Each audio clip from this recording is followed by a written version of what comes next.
Um, Hello everyone. Good morning. Hello, good morning. Can we hear me?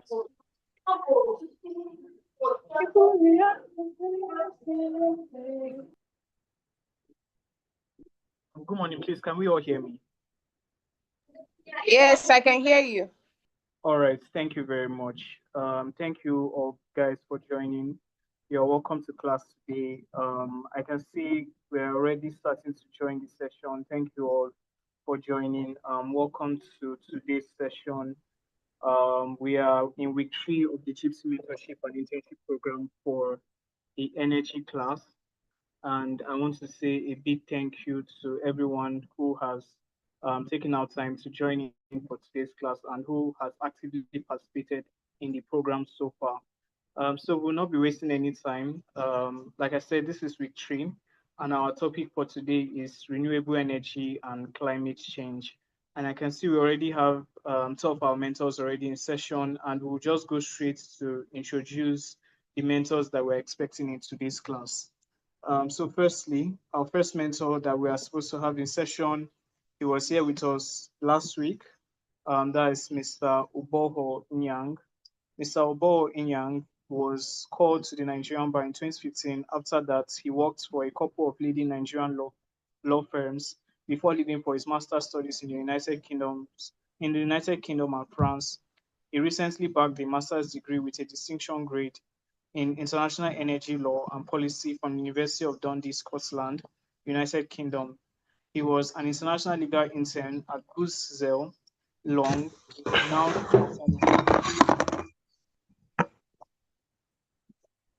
a renowned commercial law firm with offices in Michigan and other states in the United States of America. Before embarking on the internship, Boho worked as an associate energy and natural resource practice at the law firm Strensor, Soa, and Cone, Lagos, Nigeria. He's currently an executive associate. He's currently an executive associate in the Energy and Natural Resource Practice team at Bloomsfield LP, Lagos, Nigeria. Also an associate member of the Chartered Institute of Arbitrators, Uboho has a keen interest in energy and natural gas law and hopes to focus on these areas of practice in his career long term. Thank you, Mr. Uboho, for being our mentor. We are happy to have you. Okay, he's not yet here, but we look forward to having him in the sessions shortly or soon enough. Our second mentor that we expect in today's class is Mr. Mr. Ayomide Ogunbemi. Mr. Ayomide is an energy analyst at Energy Commission of Nigeria. He assists in preparing the 2024 Nigerian Energy Efficiency Reports and conducting comprehensive energy audits for various facilities. He also research usage and conservation in line with usage conser- and conservation in line with the Nigerian Climate Change Act of SDG 7, using tools such as eQuest and Do2. He has a passion for sustainability and innovation, and he strives to contribute to the global energy transition. He is also a PhD candidate in energy system engineering at Cyprus International University, where he focuses on renewable energy and energy management. He has a strong educational background in engineering and energy with a micro masters in solar energy engineering from Tesnevsky University Delphi, a Masters of Science in Engineering Management from Usla Riza Cambridge University, and a Bachelor's of Engineering in Petroleum and Natural Gas Engineering from the Near East University. He has demonstrated his skills and achievements in various projects and publications, such as co-founding Green Agency, a social enterprise that promotes green energy and environmental awareness, leading a research project on community-based renewable energy at Include, representing the youth voice at the arena and publishing multiple papers in reputable journals. Thank you, Mr. Ayomide, for joining or for choosing to be our mentor in today's class. Our third mentor for today is none other than Mr. Ayobami Dape Iola. Mr. Ayobami is a barrister and solicitor, compliance specialist, PhD researcher, and law author. He has experience working in law firms, oil and gas, power and maritime company in Nigeria and the United Kingdom, where he gained in-depth knowledge and litigation and dispute resolution, commercial and corporate practice, corporate governance, contracting, regulatory compliance, and IOS internal audits, due diligence, and foreign investment regulation. He obtained his law degree from schools in Nigeria and England and was awarded several certificates from Ivy League schools in the United States, that's Yale's contract law, University of Pennsylvania's compliance programs, and top-ranked schools in the United Kingdoms as University College London, King's College London, the Modern Judiciary, Coventry University on Business Strategy. He is a member of several organizations such as the British Nigerian Law Forum, International Association of Marine and Shipping Professionals, International Compliance Association and the Nigerian Bar Association. He has some published works with Lambert Inc., Germany, titled International Cooperation and Joint Ventures Legislation and limits foreign investments that limits foreign investments on sales on Amazon's and journals on applied business and economics. New York titled Companies' Right to Choose Its Nationalities, amongst others. He is currently a legal consultant, oil and gas, power, maritime, and cross-border transactions. Thank you so much, sir, for joining. We are happy to have you in class. Our fourth mentor for today, or our fifth rather, is Mr. Amnitad Prasad. Mr. Amnitad Prasad is currently the managing director at Conex Energy Liberia. Mr. Prasad has more than 31 experience in downstream petroleum business and has worked for companies like MS India Oil Corporations Limited and MS Nyara Energy Limited. In important capacities, Mr. Prasad is passionate about renewable energy, in particular hydrogen. He has been recognized for his education of students on renewable energy by American Institute of Chemical Engineers. Mr. Prasad is a science and MBA graduate with special qualifications in downstream petroleum business. He has attended many workshops on hydrocarbons and has received several awards and accolades in petroleum industry, and wishes to use his downstream petroleum experience in promoting green hydrocarbon in transport and other sectors to play a small role in enabling the planet to achieve its net zero emission targets.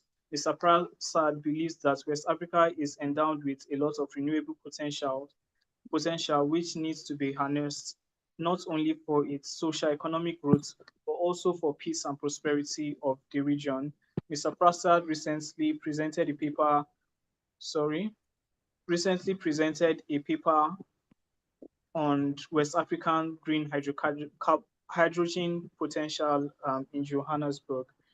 Yeah, thank you, Mr. Prasad. Mr. Prasad is going to be joining us a little bit later as he's a little bit busy right now. Okay, our last mentor for today, who is already with us in session, is Mr. Okeogene Ugbehe.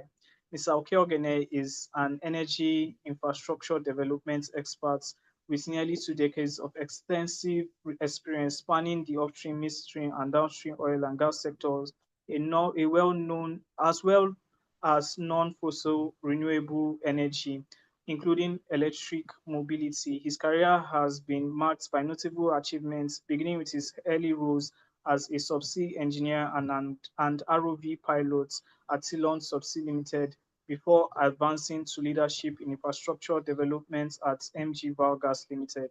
There he led numerous offshore projects, including flow station Ramvams Marine, logistic pipeline installations, and vessel operations and maintenance. Amongst his notable contribution was the development of the multi-million dollar Mount Zion fabrication yard in Port Harcourt, Nigeria, while also securing key technical partnership with foreign companies to support MG Vargas expansion plans. Okeogene went on to hold pivotal roles at Umigini Pipelines Infrastructure Limited and later Energy Link Infrastructure Limited, where he managed pipeline construction, operations, and large-scale crude oil evacuation projects in collaboration with major industry players, including Midwestern, Energia, Pillar, Platform, Chorus, Atio, Belema Oil, New Cross, E&P, and Eriton. As an advocate for energy sustainability, he has recently expanded his work into renewable energy and electric vehicles, consulting for notable organizations while also lecturing and mentoring young engineers. He heads the business development unit of Umigini Pipeline Infrastructure Limited, driving expansion and growth initiative required for new businesses. Okeogene holds a bachelor's degree in mechanical engineering, a master's in project management, and another master's in subsea engineering, and an MBA from the African Leadership University.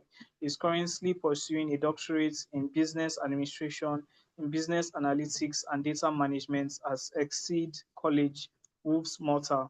With his extensive expertise in energy infrastructure development, crude evacuation, energy management, and sustainability, he continues to consult across multiple areas in the energy sector. He's currently lecturing master's degree students in subsea engineering at the prestigious Obafemi Awolowo University, Ile-Ife, Nigeria, dedicated to human capacity development. He is actively empowering the next generation of leaders through various social and professional development interventions geared towards continuous learning, new solutions, products, R&D, and innovations. It was quite a lengthy read, but thank you so much to our mentors for everything that they do, their professionalism, and the work they have put into the energy industry as a whole. We say a big thank you to all of them.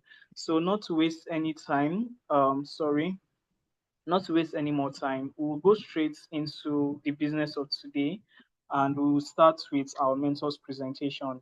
We would have um, we would have 20 minutes for each of our mentors presentation. If we'll, we would like to take 20 minutes for each of our mentors presentation. So we'd like to start with Mr. Ayobami. I think Mr. Ayobami was the first to hop in on the call. So you're welcome, sir. Thank you so much for joining. We're happy to have you in class.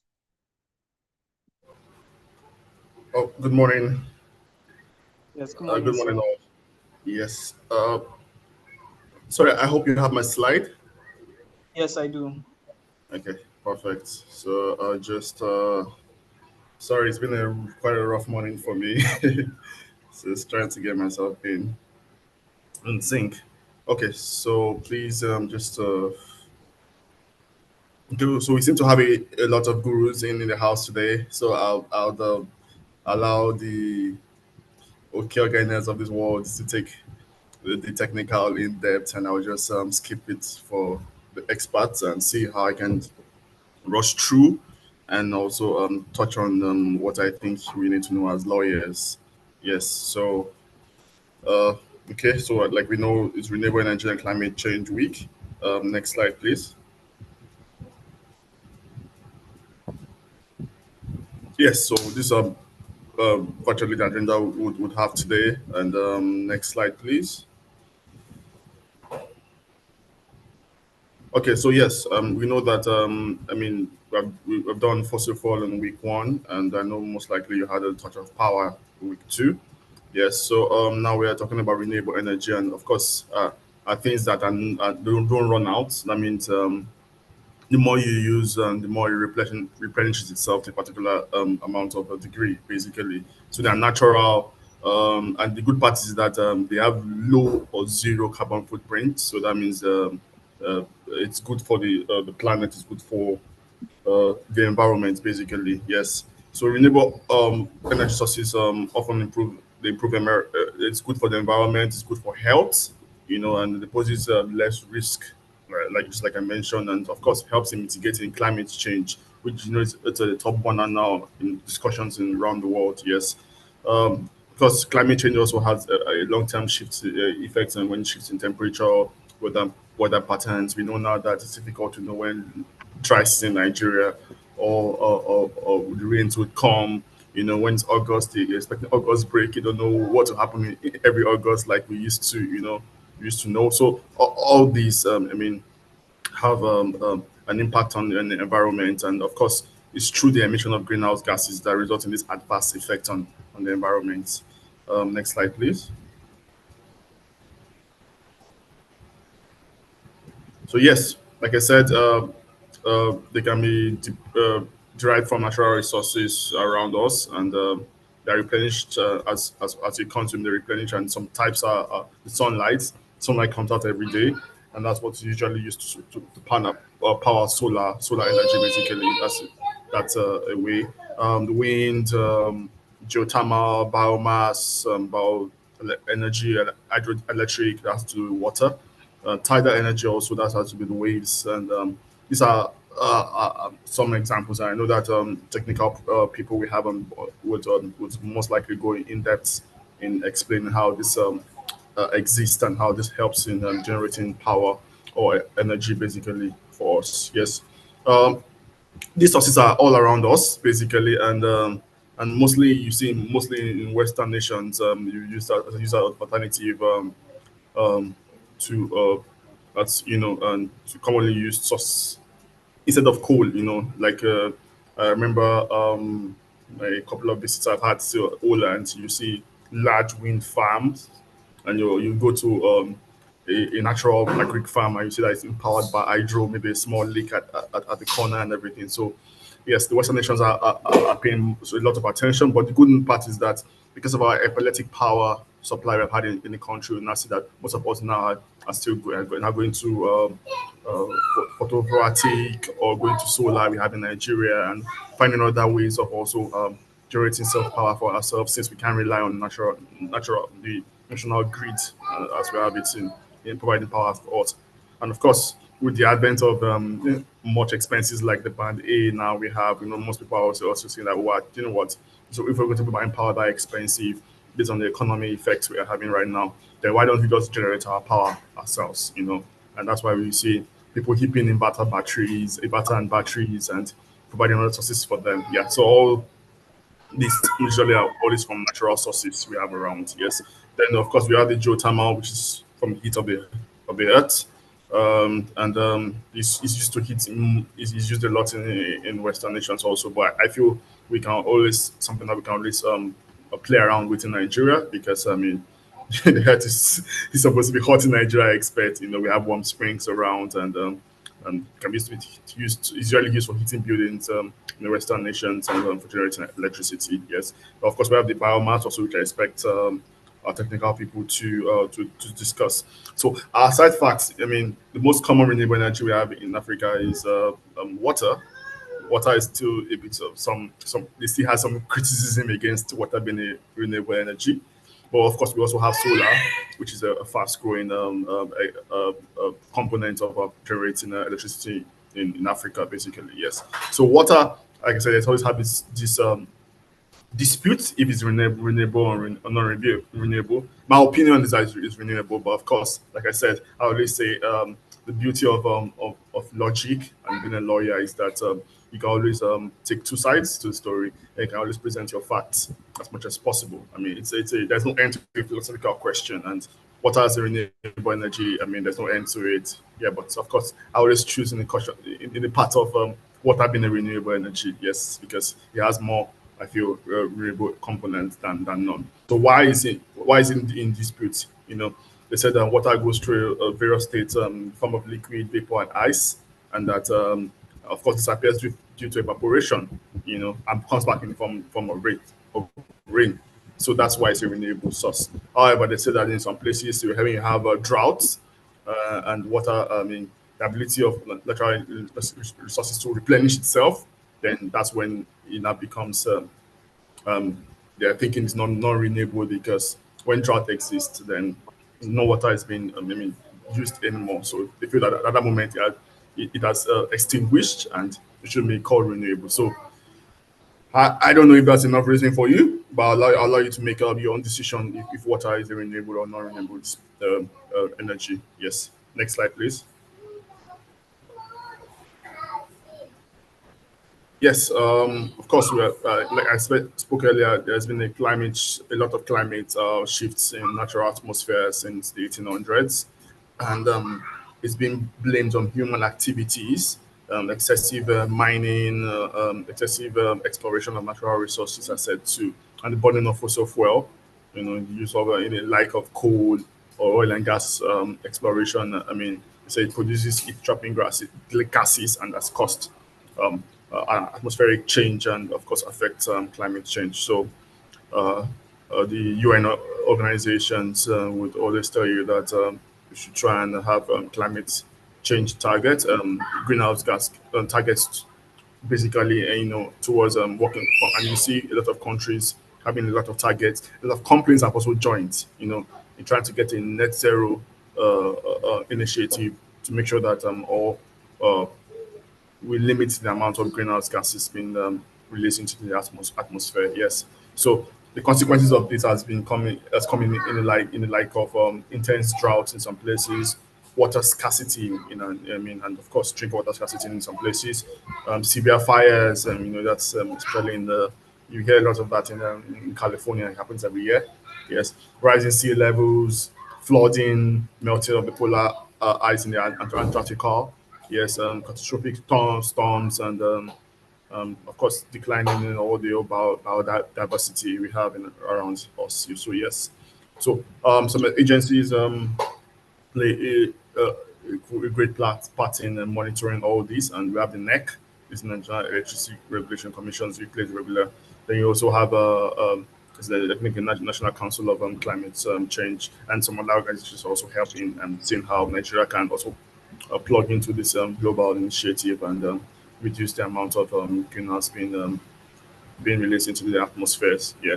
So we have a side fact. The main greenhouse gases that's causing climate change, which is including carbon dioxide and methane, and they come from using gasoline from driving cars and coal for heating our buildings. So, for example, clearing land and cutting down forests can also release carbon dioxide, agriculture, oil and gas operations, and industrial projects. So these are things that contribute. So we're all around us. Exploration, cutting of down of forests. Um, the forest has a way of sucking in all this and preventing climate change and everything. So excessive agriculture.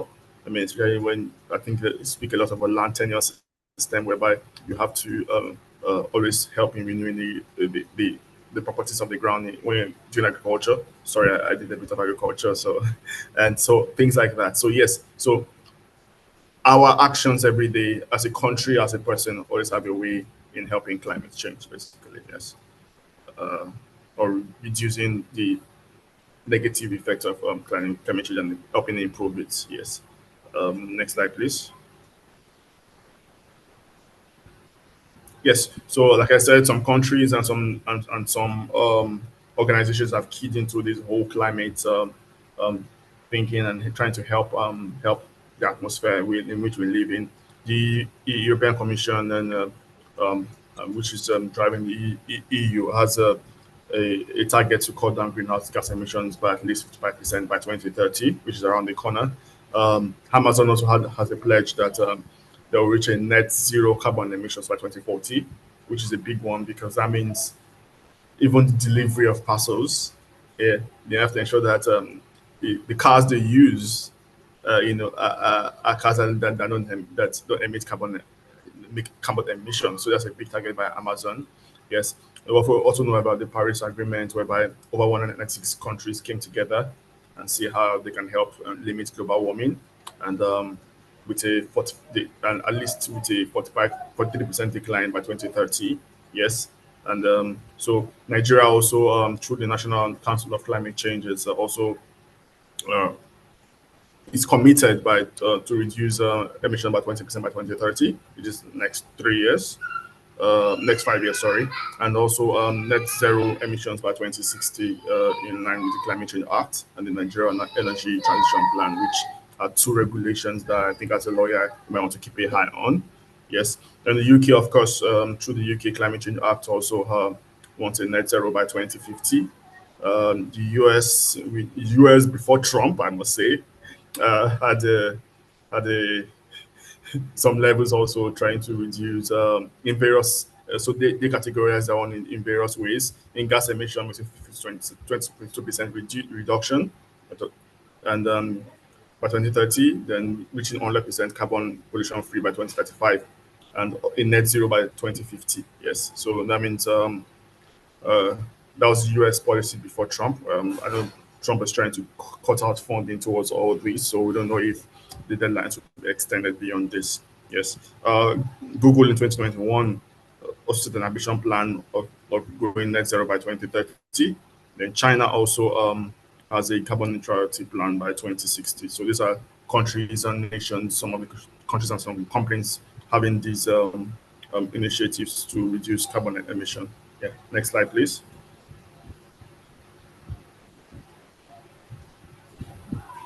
Yes. So the current trends we have in Nigeria in relation to this, we know that Nigeria has ratified the UNFCCC Kyoto Protocol and also the Paris Agreement. So that means that Nigeria's commitment towards reducing um, uh, the carbon footprint and, of course, embracing renewable energy also.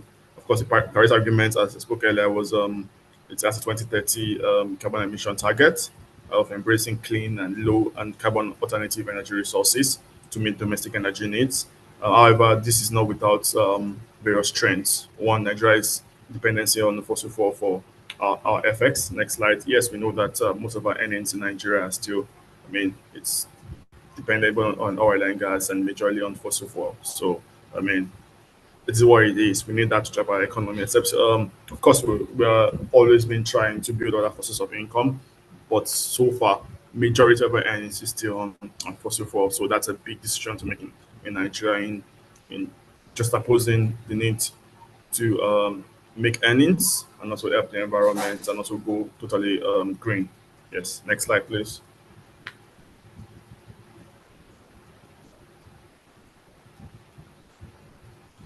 Yes, there's also the linking problem of gas flaring and oil spillage we have around. Yes, and of course, a lot of energy companies in Nigeria are still dependent on fossil fuel. Of course, we know countries, companies like Total and BJ also already trying to adapt and do a lot of research and development in renewables and trying to embrace the idea. But the fact remains that most of the earnings by these energy holdings are still dependent on fossil fuel. Yes, of course, there's also issues with I mean, these renewable energy are very expensive, so we're lacking capacity and capabilities, such as finance. And of course, most of the research and development on this is still not done in Nigeria. Unfortunately, we import technology into Nigeria, so it's excessively expensive. Now, the question now is this: the financial institutions we have around are not, my opinion, which is my personal opinion, is that they've not been found to wanting to provide finance towards non-renewable energy projects.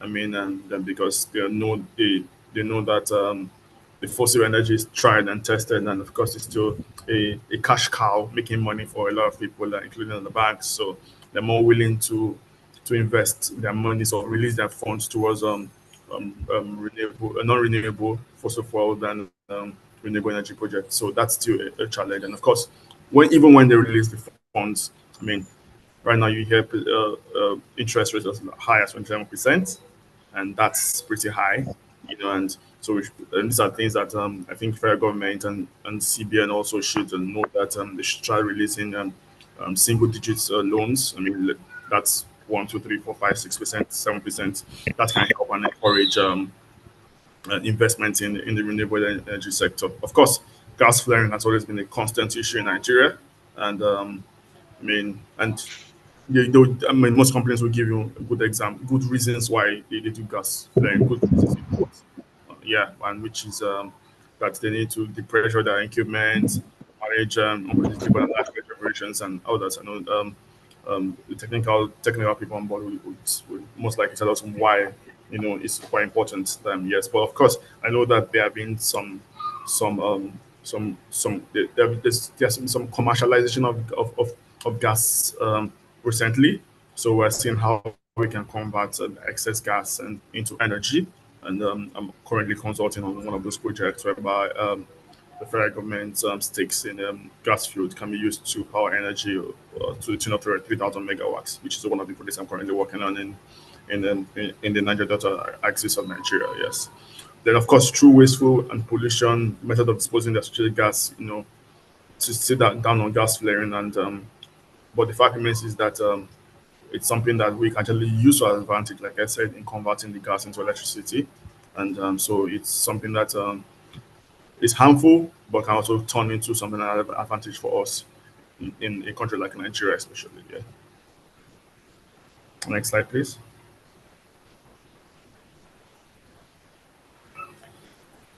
Okay, so yes, Nigeria has attempted to tackle these challenges by various policies, regulations, and laws. The PIA, is trying to create an avenue for penalty for gas flaring, and of course, encourage environmental cleanup, and of course, community development in those areas. Uh, the PIA talks about a host community development fund whereby the monies can be used into helping the communities and also environmental cleanup and and so that like we used to have in the past whereby uh, it affects their lifestyle of fishing and farming, farms are spoiled, ponds and lakes and lagoons and rivers are polluted, and living organisms inside there end up dying. And of course, variable income for these communities are always a problem, and and it's always caused agitation in the Niger Delta region of Nigeria. So the Host Development Fund is supposed to help, and and of course, also a penalty for gas flares to come to it. But the question I've always said is this: the penalty seems not sufficient in the sense that you see complaints preferring to pay penalty because it's cheaper, you know, and continue gas flaring. Yes, so that's the reality on ground. So I don't know how policy makers will come together and see how we talk to this to various exploration companies on how they would limit this, and looking at least looking at the fact that the effect on we have on our environment basically, and of course the way we use those gas to productive use for us in the country. Yes, we also have the Climate Change Act, which I think it's a docile act in the sense that it's just been there, and I've not seen any real enforcement of it. Basically, yes, it was signed 2021, and it's to help in reaching the net goal zero by 2026, 2070 plan. Yes, so like I said, it's just to me, it's just a policy document, but of course, hopefully, policy makers will start putting it in effect anytime soon. Hopefully, yes. So the act also, of course, like I said, there's a national climate change action plan, which is in 5 cycles. And there's a National Council of Climate Change that was established by the Act, which is to run the Act and make sure that adherence to the Act is quite important, and of course, um, sensitize and also enforce what provisions we have in the Act. So these are acts that I think you might want to dig up. You most likely don't hear about it. Because like I said, it's still a docile act, but something I think that in the nearest future government will have to look at it one way or the other. Yes. Of course, we also have the federal ministries responsible for environment, national planning, and of course, like I said, the act includes sanctions and of course carbon tax. Yes. Next slide, please. Yes, like I spoke earlier, we have a Nigerian National Energy Transitional Plan, which was in August 2022 was launched by government. And the whole idea is to generate new funding and investment opportunities for the energy transition in Nigeria in line with achieving the carbon neutrality by 2060. Yes, and of course, the energy transmission plan is targeting five various sectors: the power, the cooking, the oil and gas, and transportation industry. So these are five sectors that the ETP is trying to target towards achieving carbon neutrality by 2060.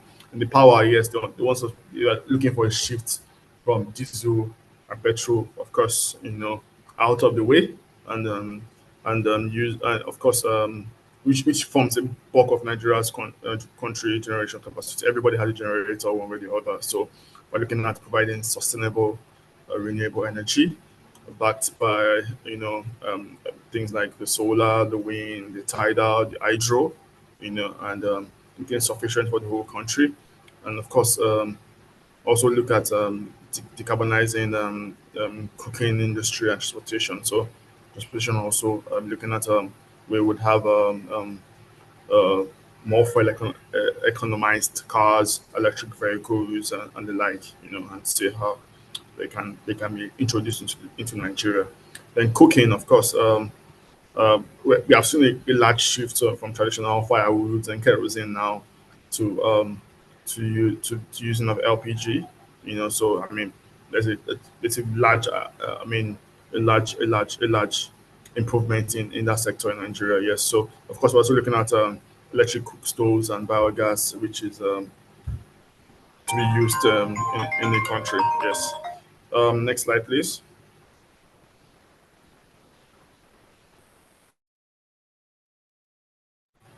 Yes. So of course, oil and gas to ensure emission decrease primary, of course, reduction in flaring and decarbonization, like I spoke earlier. Transportation, of course, the use of more electric vehicle, like I spoke. Industry also, you see how we can decarbonize the effect in cement and ammonia production, and 100% shift in zero emission fueling for eating. So yes, in power, one of the projects I'm working on is the use of steam to generate power to a 1,500 megawatts. So yeah, so there are all the other ways we can actually use to generate power in the country. Yes, the objectives is bringing energy services to full population, managing expected long-term loss in the oil sector because of global fossil. Because we know that if Nigeria is going to start looking at renewable energy, there'll be a loss in earnings for us. So we have to manage long-term experience. So that means something we should do gradually and something we do all at once and end up losing foreign earnings for the country. Yes, and of course, leading Africa has been the big brother all Africa. So that's Nigeria's plan that energy transition we will lead the country in that. Next slide, please.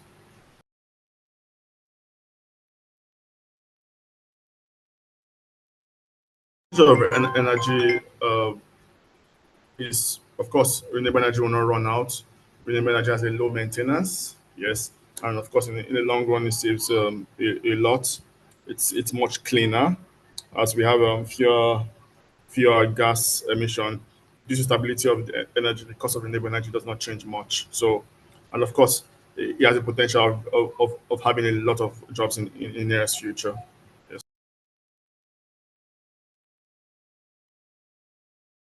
Uh, So that's basically what we have. So disadvantages is, of course, is a high upfront cost and expensive to purchase. Um, yes, like I said, most of the things we have in the renewable is still being imported into the country.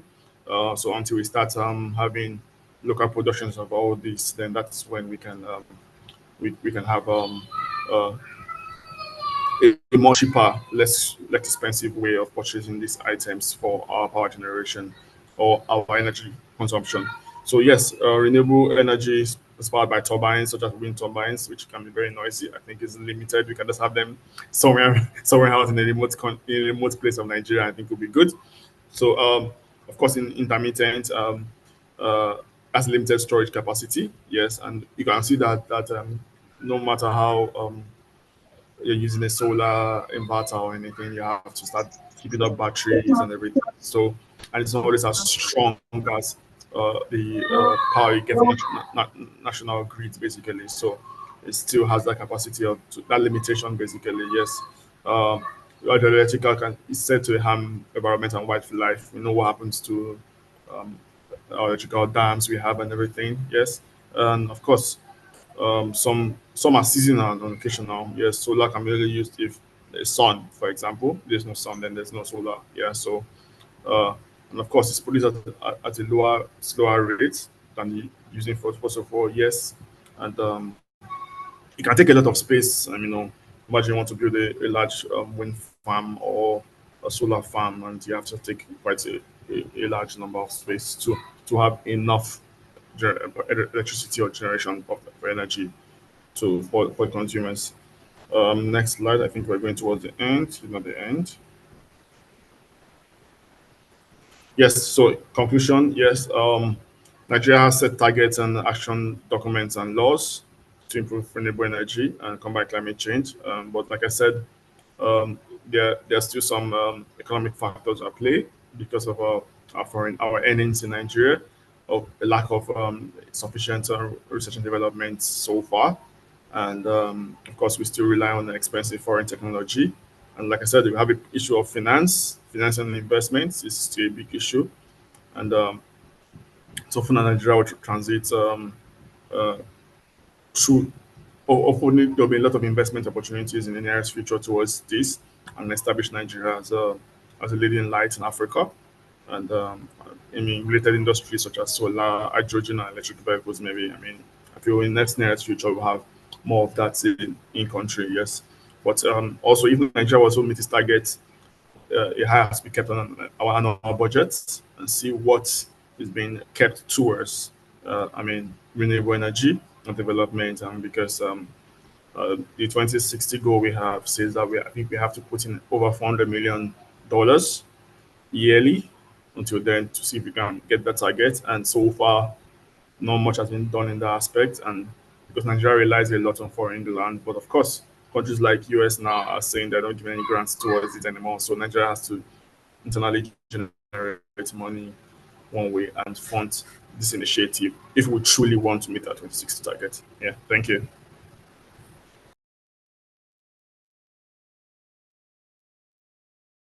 All right, thank you so much, Mr. Ayoba, for your wonderful presentation. It was really nice getting to listen to you and everything you had to share in relation to today's class. Thank you so much, sir. We're really grateful. We'll be moving on to our next mentor. Our next mentor for today would be Mr. Okeogene. You're welcome, sir. Thank you so much for joining us. Please, we would like to take your presentation, sir.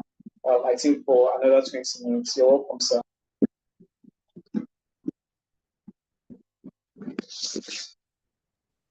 All right. Thank you very much. Confirm you can hear me. Yes, sir. I can hear you, sir. Okay, excellent. I'm sure you have my slides already. Morning, everyone. Biomi did a good job. You were trying to wash me in the beginning, but it's fine. I'll try to make my presentation as quickly as possible. I think 20 minutes is much. We have about 5 mentors on the call.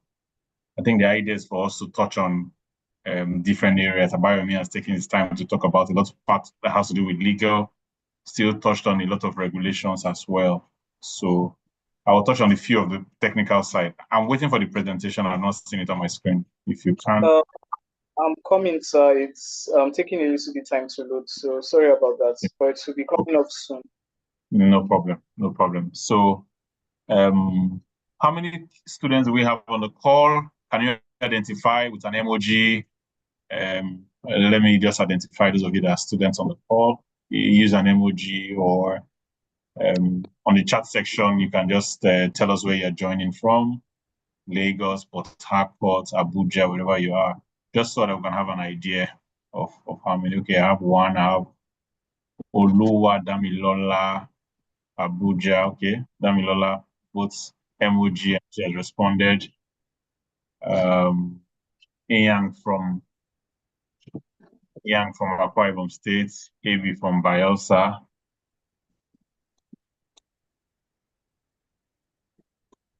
Okay. Well done. Okay, Dara from Abuja. Okay, excellent, excellent.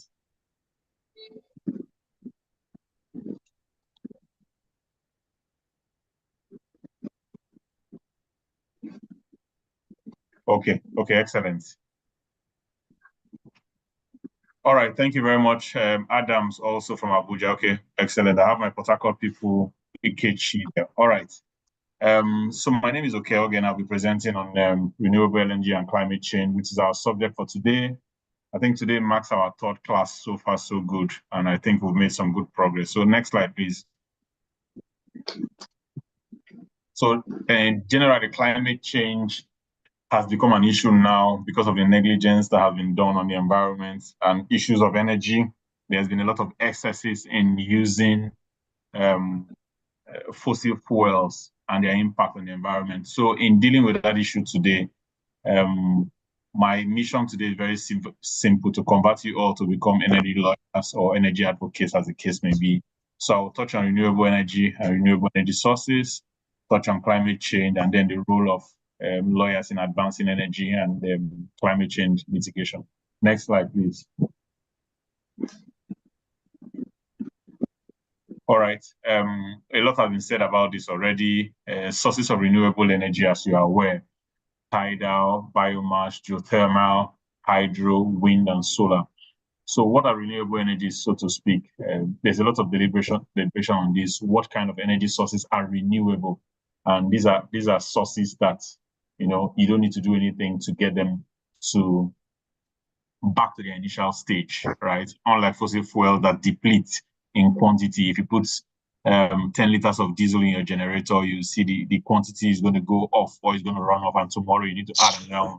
But for renewable, they renew themselves naturally.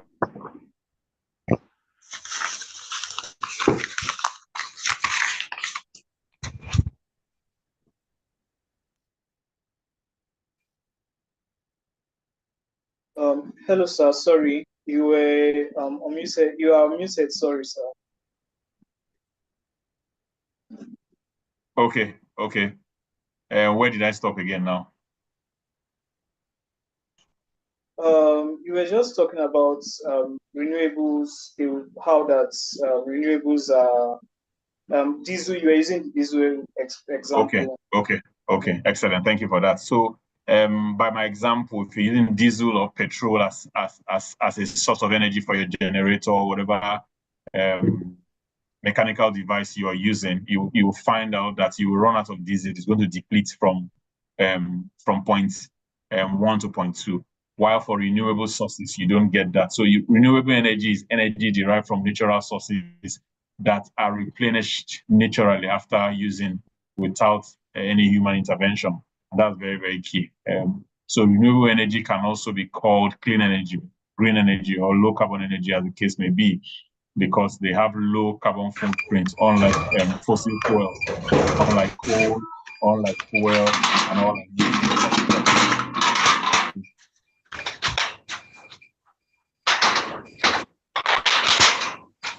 Next slide.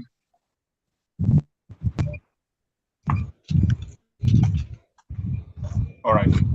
So renewable energy has come to play because of the negative impact of fossil fuel, being coal, being diesel, being gas, and coal, as the case may be. There's been a lot of harm in the environment. The previous slide, if you don't mind. Okay, that's where I am. Thank you. So clean energy has become very, very important because of the damage on the environment from fossil fuel.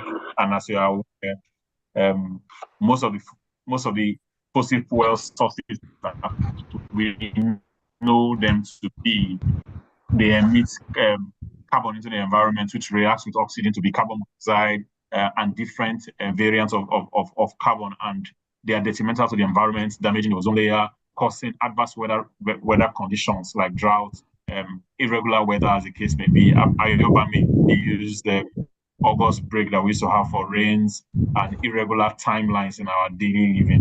One of them that is very significant that we know now is usually nowadays by 6 o'clock in the morning before now, you will have daylight. But one of the things I observe, even by 6:30 now, you don't have daylight. You see everywhere dark, right? And by extension, I would think that you have longer nights and shorter days. So you expect that by 7 o'clock or 7:30, you still have daylight, but that is not the case. So there's been some irregular changes of the environment, and this is most likely as a result of climate change.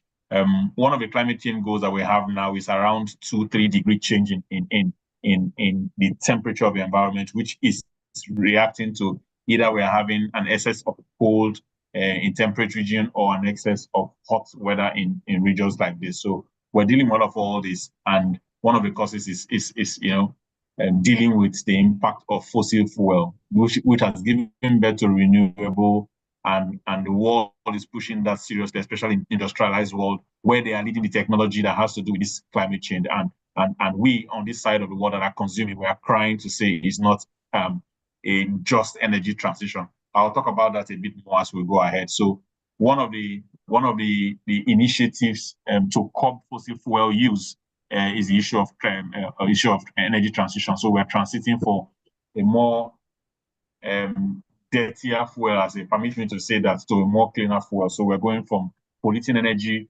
to cleaner energy, as the case may be. So transition from fossil fuel, which currently account for the lion's share of energy and consequential emission, to renewable energy is key in addressing the climate crisis. Next slide, please.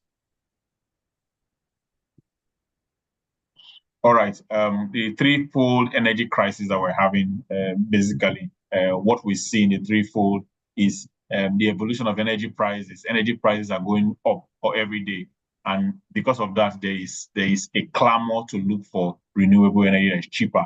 In our own Nigerian environment, we have sun that is free, right? Rather than pay so much energy bills, you have a few people that have solar panels, they store energy in batteries, and they use it at the time where they are in demand for it. And that's another way of saving energy. So one of the energy crises that's leading, that one of the impact of the energy crisis is energy prices are going up, as you can see, to 2021, energy prices are going. In fact, in Nigeria, all of a sudden in 2024, we had band A, where the prices of energy went almost 300%. So that's, again, one of the things we are dealing with, and the reason why we need to have a transition to cleaner energy or cheaper energy, as the case may be. And one of the impact we also see is population increase, also urbanization and increase in energy costs. These are some of the things that are also driving us to look into more renewable energy. Poor infrastructure investment also over the last 50 years, basically using Nigeria as a case study, has given us the reason to look at more off-grid energy solutions, and those solutions are more renewable than fossil fuel. Then thirdly, emission of greenhouse gases and damage to the environment and the atmosphere as well. So these are some of the things that have made us to migrate from more fossil fuel or dirtier energy, as the case may be, to more cleaner energy. Next slide, please. All right, energy crisis impact. What is the impact that we see? We're seeing the damage in the environment. How has that impacted on the different geopolitical zones or countries around the world? There has been meetings to see how leaders are meeting. Davos as at 2023. There have been several meetings to dealing with climate change, dealing with the issue of fossil fuel damage on the environment. Leaders are meeting at different places. We've seen the consequence of the Russia-Ukraine war as well, that are also energy-related issues where energy is no more available to where they were before, and people are looking for other alternatives. There's a lot of knock on the African door to see how we can have alternative energy sources to Europe. Gas supplies from various projects in Africa, the West African coast, and the African Trans-African pipeline that is also going towards Morocco and into Europe. And these initiatives have become very necessary because the energy crisis that we're having as a consequence of the war, impacting on those energy crises that we're seeing also at different places. And it is very, very important that we begin to look at these energy sources as an alternative for fossil fuel. So single demand around the world can be managed. And this is where Nigeria comes in, because we also have to look at ways of depleting our natural reserves. We have a lot of gas that Nigeria has not used. We have a lot of energy, crude currently. Our reserves are in billions that have not been used. And there is a huge opportunity for Nigeria because, in my own personal opinion, I believe in the last 50 years, Nigeria has not maximized her natural reserve. And with the coming in of Bola Tinubu, I've seen a lot of interest. I've seen a lot of, action in terms of depleting our natural reserve. I think that's a good one for us to put the energy out there before the clean energy revolution begin to hit hard on us. And if you follow the news, sometime this week that's ending, Donald Trump has announced the US is going back to use coal. Talked about unjust advantage that they're giving to China. China is one of the greatest coal countries in the world, and they're currently using their coals to advance their technology. And that's giving them the impetus to even generate newer sources of energy. So look at the analogy. China is the highest user of coal, and they are also the highest producer of solar panels for renewable energy. So coal has given them the advantage to be ahead in technology. So why will crude oil and gas not give Nigeria the advantage to also advance one of the cleaner energy sources? That's food for thought for us young people. Next slide, please. All right, I talked about the energy crisis as well and the actions that are required as we migrate towards renewable energy. And the Paris Agreement also has been taking several other initiatives that have been taken globally to ensure that we deal with fossil fuel regulations, also to manage this. So people are more conscious of it, and we're tilting towards more friendlier energy, more renewable energy than using fossil fuel. While we all agree to that, we believe that there should be a just transition. And what does that mean is that don't force me to leave my resources and go and start buying more expensive kind of renewable energy while I can use the fossil fuel I have. So there's a clamor for a just transition, and Africa is leading that conversation at the moment, and it's getting stronger and stronger. We're getting a lot of backing from around the world with Donald Trump as well, with Africa Energy Council. They're pushing for a lot of initiatives, and I personally agree with that school of thought. Next slide, please. All right, so investing in renewable energy, this is quite important. Me, in my own house, also, I have some form of renewable energy. I'm using cheap energy. I store cheap energy to use it at the time when I need it. So I think it's quite important we have some of these initiatives. I think this is the beauty of it, right? We should be given the option to choose between fossil fuel and different kind of energies. And this is where we are going to.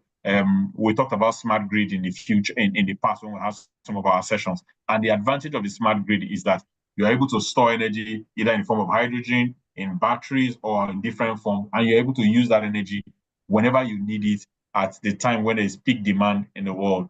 If you are paying attention to the news, in the UK for the past 2-3 days, the Heathrow airport has been down. There was a fire scare, there was an energy scare, and then they shut down the entire energy. And if they had energy stored, if they had energy stored in some of their backup systems, they would have used those energy, because it's safer to even use those energy. So, and that's the advantage of having alternatives when it comes to energy sources. And you can always, crank it up and use it as the case may be. So I advise people to always have alternatives rather than wait. And from our chat where we're here, there's wind energy, there's hydro, and in terms of percentage of their utilization, it's quite important that wind energy is very safe, tidal energy is very safe, solar energy is very safe, and biomass, we should look for ways to see how we can engage with all this and have them have these options in our homes to reduce our energy cost. Next slide, please. All right, in terms of climate change, I know I've talked about that already. We're seeing a lot of depletion of tidal areas where you have ice, and the Arctic regions, they are melting. The hotter regions, the tropic areas, they are also heating up. I traveled and I came back a few days ago. I couldn't even stay in my room anymore because the energy requirement or the heat in my room was too much. And I think that's a very, very big issue. So while we're talking about this climate change, there's a lot of impact globally, right? We're seeing a lot of more cold in the temperate region. We're seeing droughts in specific regions. It said human-driven activities, particularly fossil fuel burning, increase heat stripping. That's for greenhouse gases and the levels in the atmosphere. And this has impact on us. A lot of people in the temperate region, they are complaining as well. So scientists use observations from the ground, the air, the space, along the computer models to track some of this climate change. And it's really getting to an extreme. And that is why targets have been set to ensure that to manage this climate change, we set climate change goals and ensure that we are keeping to it. And this was distributed in several of the Davos conferences that we had. Climate change goals and energy goals have been set where greenhouse or carbon-related fossil fuel use are being banned, or targets are put where we're going to use them and when they will stop. I think the example of Amazon was also given by Abayomi when we spoke earlier to say by 2040, Amazon would have migrated fully into renewable energy. And these are very, very ambitious goals. And we are seeing that a lot of these companies are taking the initiative to get this done. Next slide, please. All right, in climate change impact, I've talked about drought, I've talked about wind, I've talked about flooding, and the need for us to protect the environment. It is our own goal. We must do it in a little way we can to preserve our environment for our future. With the increase in population around the world, we see there's more demand for energy, there's more demand for energy-related products, and this needs to be managed. We need to reduce the consumption of energy that we impact daily, and by doing that already, our impact, our carbon footprint is reducing, which is encouraged for us to have a just or a greener environment. Next slide, please. All right, so how do we deal with climate change and important changes in our behavior? I've mentioned that already. We need to, our per capital use of energy needs to drop. Some of us charge our phones, keep our phones on chargers as much as we can. I think there needs to be regulation in what we are doing, reducing fossil fuel consumption. We need to be more energy efficient. It's very, very important in your homes. Use energy efficient products. Performing energy saving auditing is quite important. I think one of the mentors on this call is an energy auditor. It's quite important. Maybe we'll touch on those areas on how we can improve our energy and provide policies that promote renewable energy. This is quite important. In order we do, they initiate initiatives to promote renewable infrastructure and their use. I've talked about that already, why we need to go renewable in what we do. We also need to promote research and development in our local environment, like China has done, to promote what works for them. We as Nigerians and users of Nigerian fossil fuel, we need to promote technologies that suit, so that we migrate from fossil fuel, we go into a technology that is fully local, that is fully our own technology. Next, please. All right, in terms of climate change and legal implication, that concerns us a lot. Going into climate change advocacy for law students, going into understanding climate change requirements and their impact, I think is quite important for lawyers, and lawyers need to pay attention to that. I would expect to see a lot of that in your presentations, talking on how lawyers can address the issue of climate change using litigation, using policies, and being a voice in advocacy to ensure that the regulations, the policies are being made, people are adhering to them in our own local environment. Legal obligations under international agreements, these are some of the areas that lawyers can pay a lot of attention to see how they can add their voice to this climate change war. Next slide, please. All right, I did mention advocacy already. So the role of lawyers in advancing renewable and climate change action.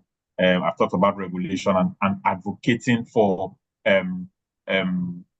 ensuring policy development, ensuring that policies are not just developed, but policies are understood by the common man and implemented, as the case may be. Being in the corporate council, I use my company as an example. We've just started an initiative that has to do having a green collar. There's a collar we normally give for those that are climate compliant. And again, legal counsels, they are the ones that drive these compliances in companies to ensure that people are complying to it. And their accolades, their pro bono, their gifts that you give to some of all these people. And these are simple ways we can promote advocacy for climate change and sensitivity to reducing carbon footprints. Renewable energy financing and agreements, these are areas where lawyers can also go in developing some of these contracts. The African Energy Development Bank that is going to come up, a lot of lawyers are involved in developing policies and finance and financial structures and agreements for companies that are coming and startups and mergers and acquisitions, as the case may be. Climate change risk management, environmental litigation, renewable intellectual properties, again, these are areas where lawyers can be very, very important. So in terms of your professional development, these areas are areas you can pay attention to and make a difference in your environment or where you find yourself. Next slide, please. All right, so in terms of legal considerations, again, I know I've mentioned a few of them. The legal aspects of renewable energy and project management, these are also areas we can do. Then energy law, how are we updating our energy laws to incline towards renewable energy? I know there has been several acts that has also been released, off-grid policy that Bola Tinubu has signed, also the new energy laws that have been signed. All this is geared too much towards ensuring that we have a greener or friendlier energy or reduced energy source. And lawyers have a lot to play in these areas in developing some of the permits and regulatory framework, also with the requirements and the contract documentation requirements and all this. These are spaces where our lawyers can play their space. And I would expect that we'll touch on that as we go ahead. Engaging with stakeholder management, I think that's also another important area where lawyers also are at the forefront because they understand the psychology of people. They're able to dish out some of these, policies in phases so people can really understand and they can adapt to it. I know Lagos State is on the far front of this because I hear a green economy. Lagos is talking about green economy, a blue economy, a green economy, and they are looking for ways where the economy can be revolutionized using some of these energy laws in developing new things.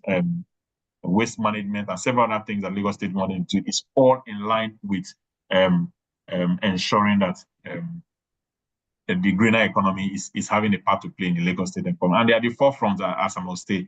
This month of April, we're going to have the Lagos Energy Week. And what that does is to bring on the forefront renewable energy sources and how they can replace or how reducing the carbon footprint become a goal for the Lagos State government, and their tax system and the entire companies that come to play have to obey those laws. And that's a very good one for Lagos State. Next slide, please. All right, in terms of all what we have said, how does climate change affect us? How are we reacting to some of these things? And what is the call to action? What must we do as students on the call? What must we do as mentees on the call? We need to, in our small corner where we find ourselves, we need to be green. We need to have initiatives. We need to be an example. We need to be advocates for a low carbon economy for our society where we find ourselves. This is a very, very important call. It's a call for the young people to ensure that they are playing in this space. There are a lot of initiatives, a lot of grants that are being given globally and worldwide to support this kind of initiative. I personally have started an initiative very recently. It's called the Future Energy Network. It's one of them that has to do also with climate change and human capital development as it comes to renewable energy. And so I want to welcome all of you to come on board and see what you can do in your little corner. Be that green person, have that green color, make that green initiative, and make a change in your environment. Thank you very much. All right, thank you so much, Mr. Okeobene, for your wonderful presentation. We have Mr. Prasad with us. Thank you so much, Mr. Prasad, for joining me. We're happy to have you in class. Please, thank you so much, sir, for joining. We would like to take your presentation, sir, on the topic for today for 20 minutes, if that would be possible. Yes, sir, you're welcome to share with us your discussion for today. I think it's post-afternoon in Nigeria, so good afternoon, everybody. Good afternoon, sir.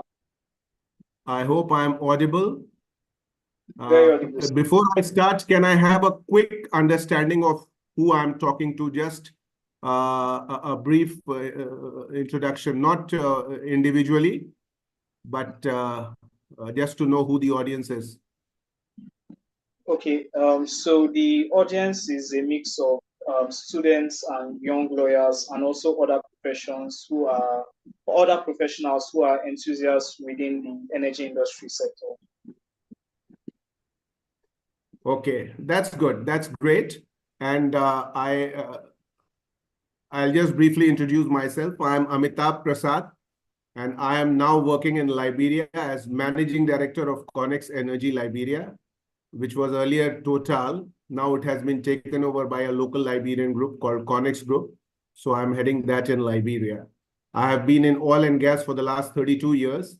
And therefore, I consider it my responsibility to undo some of the damage that we might have done in promoting fossil fuels all these years. So let me let me share the slide, and then we will see if we can have an interactive session. Okay.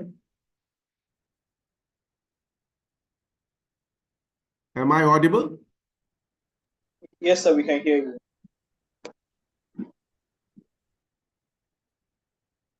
Okay.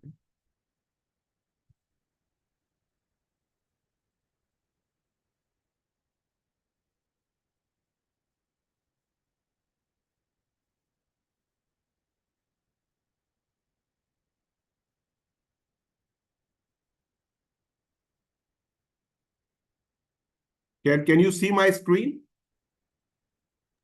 Yes, your screen is visible. You can see your screen, sir. Okay, so let me talk about climate change and some of the steps that we could probably take to make sure that we at least prevent some of the catastrophes from happening.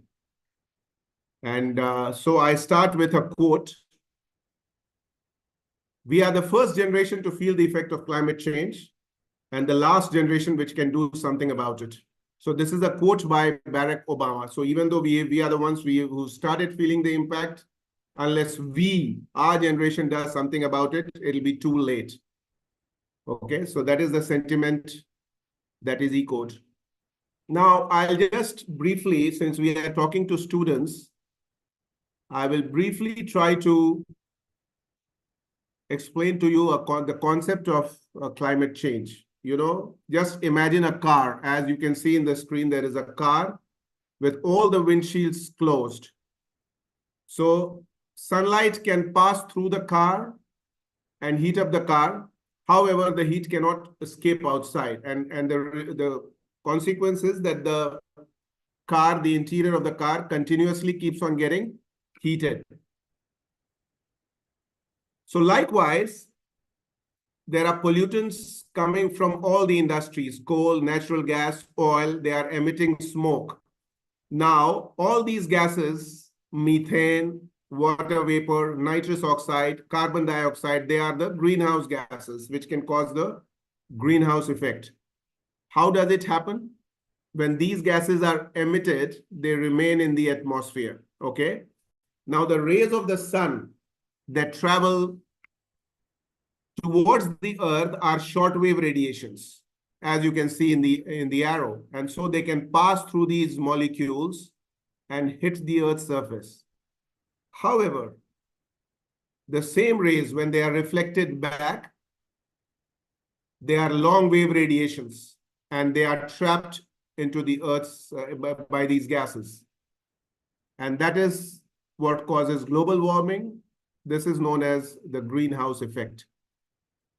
Does it make sense? I'm just trying to explain in very simple words what this phenomena is all about. Okay. Now, what is the impact? It is becoming a very, very serious thing.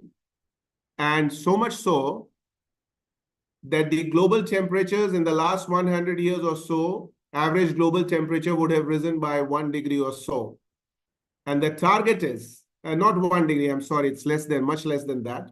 But the target is that by 2100 AD, we should be able to limit the global warming to less than 1.5 degrees Celsius compared to the pre-industrial levels. If we are not able to do that, then the consequences are going to be catastrophic. Am I with you so far? Yes, sir, you are. Clear. Okay. So we have the objective of all the conferences, the COPs, as my predecessor speaker was mentioning, and there are so many global initiatives being taken to make sure that the average global temperature does not rise above 1.5 degrees Celsius by the turn of the century compared to pre-industrial levels. Now look at this. Look at the rapidly rising global temperature. Since 1900, yes, it has risen, and then suddenly 2000, there is a steep increase. And then these arrows indicate what? If you don't do anything, then by 2100, there'll be a 4 degree Celsius rise in average global temperature. And if you take all possible efforts, if you are very serious, if all the companies come together and they start restricting fossil fuels, they invest in renewables, and everybody is doing what is best for the future of the world, then with all the efforts, you might be able to restrict it to 1.5 degrees Celsius by 2100. And thereby, you will save a lot of catastrophes from happening. So this is the projection. Now, why is climate change a problem? What happens if you allow it to rise to 1.5 degrees Celsius from the current level or from pre-industrial levels? what happens is that the ice on the glaciers melt and the seas expand because of thermal expansion. And then once the glacier melts, then the sun's rays, instead of getting reflected, they are absorbed by the Earth's atmosphere. So you can imagine how catastrophic the consequences can be. The glaciers melt, there can be flooding, overheating because more heat is absorbed. The seas can thermally expand. So look at some of the effects that can happen if you allow climate change to go unchecked, okay? Look at this first impact on coral bleaching. So if you allow the temperature to rise up to 1.5 degrees Celsius by 2100, 70% of the coral bleach will still get lost. And if you allow it to rise to 2 degrees Celsius, 99% of the coral bleach will be lost. Likewise, you can see the impact on insects, plants, vertebrates, all these small slides show what the impact is on different aspects. There'll be significant increase in drought. 410 million people might be affected if the temperature rises by 2 degrees Celsius. Likewise, sea levels are going to rise. So we have to see who are the people who are most responsible for this. Obviously, the industrialization, because they have burnt a lot of coal, they have burnt a lot of oil, and therefore, the owner should typically rely on them to take the initiative forward. You can see the 50 least developed countries are thought to have contributed 1% of the greenhouse gases that have caused global warming. And the USA and the EU and China alone have contributed 60%. So you can see that Africa, unfortunately, has contributed very, very little to global warming, but it has to bear the brunt of the warming.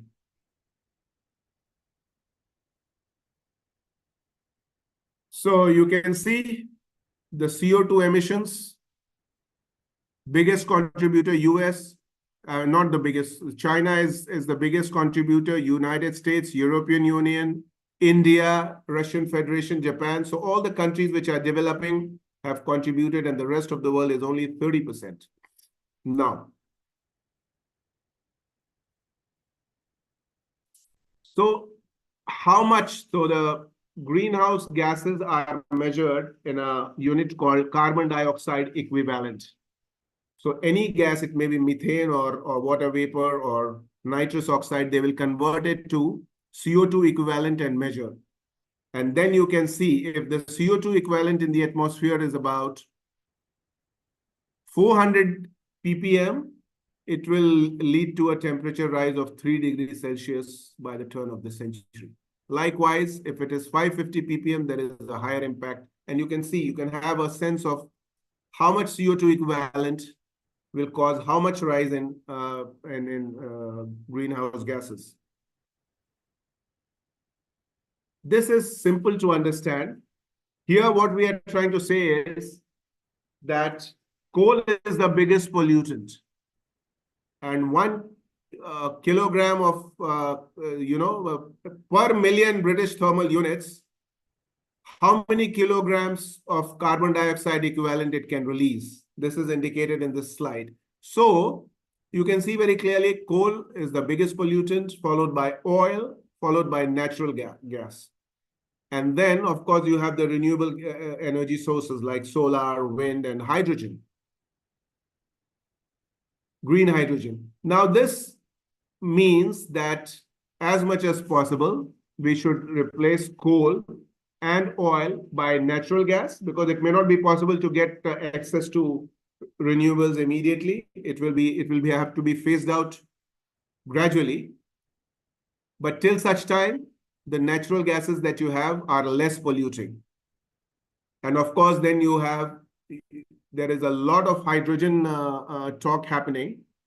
So people are trying to produce green hydrogen. Green hydrogen is produced with the electrolysis of water using green energy sources such as solar and wind.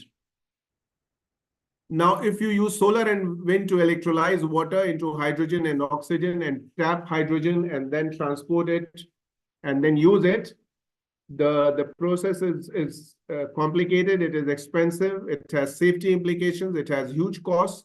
However, it is being researched in a very big way. But till such time you are able to produce hydrogen using green sources, it is wise to use what is known as blue hydrogen, where you produce hydrogen using conventional sources of electricity, but you do a carbon capture. The CO2 released is put back into the Earth's surface using a CCS mechanism. Now, this slide shows how Africa is affected because of climate change. You know, Africa has to bear the brunt, even though it is not a contributor to global warming as much as the other countries. So it is a home to 1.4 billion population, which is 17% of the global population. Land area is 20% of the global population. It has contributed only 4% to global greenhouse gases. And, you know, like per capita CO2 emission in 21 was 1.04 metric tons. And the global contribution was 4.68 metric tons. Yet, as per the International Rescue Committee, out of the 10 most climate vulnerable countries in the world, 7 belong to Africa. They are, I mean, some of them that I can remember is the Central African Republic, Chad, the Democratic Republic of Congo, even Niger is there. I think Nigeria also will have a significant impact. So in the decade 91 to 22, that is in the 3 decades, the average warming in Africa has been 0.3 degrees Celsius per decade compared to pre-industrial levels. And the global average has been 0.2 degrees. No, I mean, the average before that period was 0.2 degree between 61 to 91, which is higher than the global average. So what I'm trying to say here is that Africa is experiencing global warming at a faster rate compared to the rest of the world, which is a cause of concern. And then we can see some of the consequences. 110 million were directly affected by flood-related hazards last year, 8.5 billion of economic damages, 5,000 fatalities, agriculture production down, food imports are increasing because of lack of production at home. And then the expected loss to African revenue because of climate change is estimated to be $290 to $440 billion. You can see some of the countries, you know, who have lost GDP between 91 and 2010 because of climate change. Many of these African countries, including Nigeria. So Nigeria has lost minus 16.5% of the GDP because of climate change related factors. Now, these are all international research papers coming from agencies like IRC and all. Okay, so if we invest wisely, if the potential of West Africa in particular is made good use of, and if Africa becomes a hub of green energy production, then it can be turned into an opportunity. So maybe green hydrogen potential in West Africa is great. And this has come out in a German H2 Atlas report. So there is solar potential, wind potential. There are so many research papers. I don't want to take too much of your time, but there are so many research papers which say that green hydrogen potential in West Africa is great. And we have all the nations of ECOWAS have to come together and they have to mutually collaborate and take the mission forward so that Africa uses its potential. It can even become a hub of exporter of green hydrogen to Europe, and only for the betterment of Africa, to enhance its GDP, its you know, the employment and things like that. So this is something about COPs. There are 197 signatories to Conference of Parties, which is a global framework for cooperation on climate change. I have listed down some of the developments that have happened in the COP's meeting. The last one happened at Abu Dhabi and in 2024.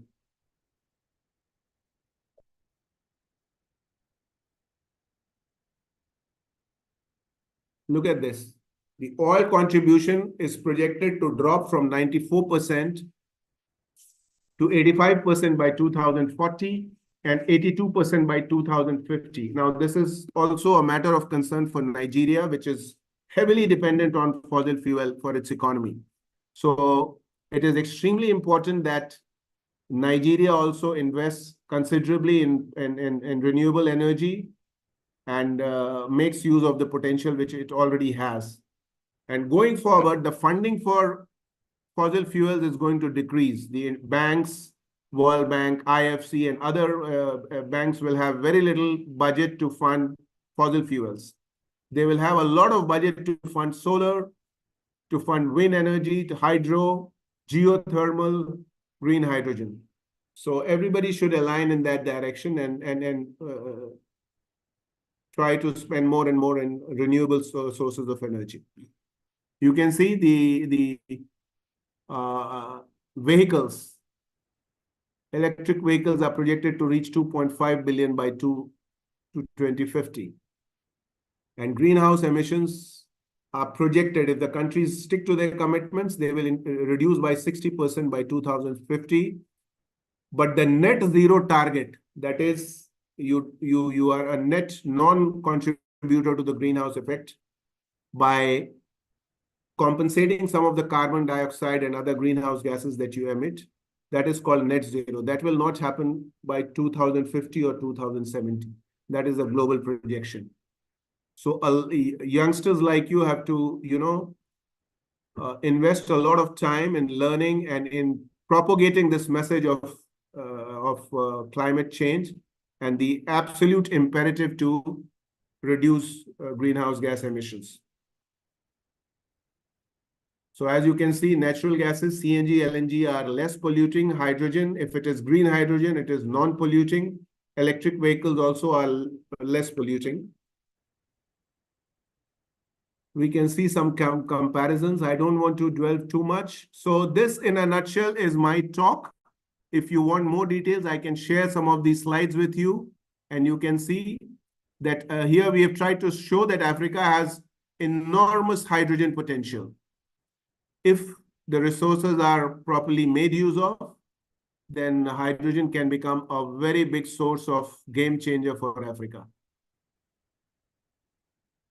Projected hydrogen projection, export projections by 2050.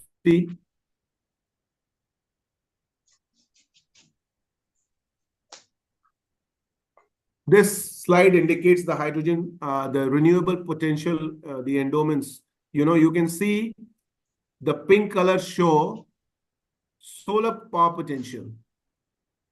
And the wind power potential is shown in the blue colors. So many of these countries have immense wind and solar potential. And all we need to do is to come together and harness it.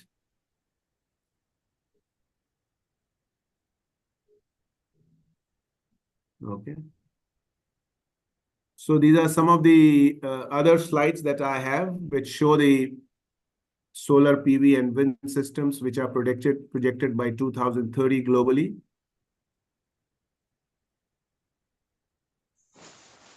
Here I have tried to argue for hydrogen, where I say that why you should make West Africa the hydrogen production hub. Because solar and onshore and offshore wind potential are tremendous. Land mass with lesser complications. In most of these West African countries, you can get land, for solar panels and for wind with less complications. And then West Africa has a very young population. Some of the countries have average population of 20 years. So there are a lot of hands waiting for employment, waiting to get upskilled and waiting to enter into unconventional areas. Then you have river and water basins. So when you need to produce green hydrogen, you need to have a lot of fresh water supply, preferably. Also, you can do it with seawater, but the process might require more investment because you have to desalinate the water. But if you have rivers, water basins, then you have hydro potential. You also have a steady source of supply for water, which can be used for electrolysis.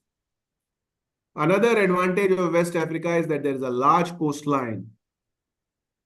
I don't know whether you all are aware, but there is a pipeline from Nigeria to Ghana, which is known as Niger pipeline. And there are plans to extend it right up to Mauritania. The purpose of this pipeline is to transport natural gas, but it is also thought that in future, the same pipeline can be refabricated to transport hydrogen right up to Europe. So this large coastline is a big help. The countries have a growing GDP. They have their own developmental needs, which can be very well fulfilled by hydrogen production. Cross-border resource exchange possibilities there between the ECOWAS countries.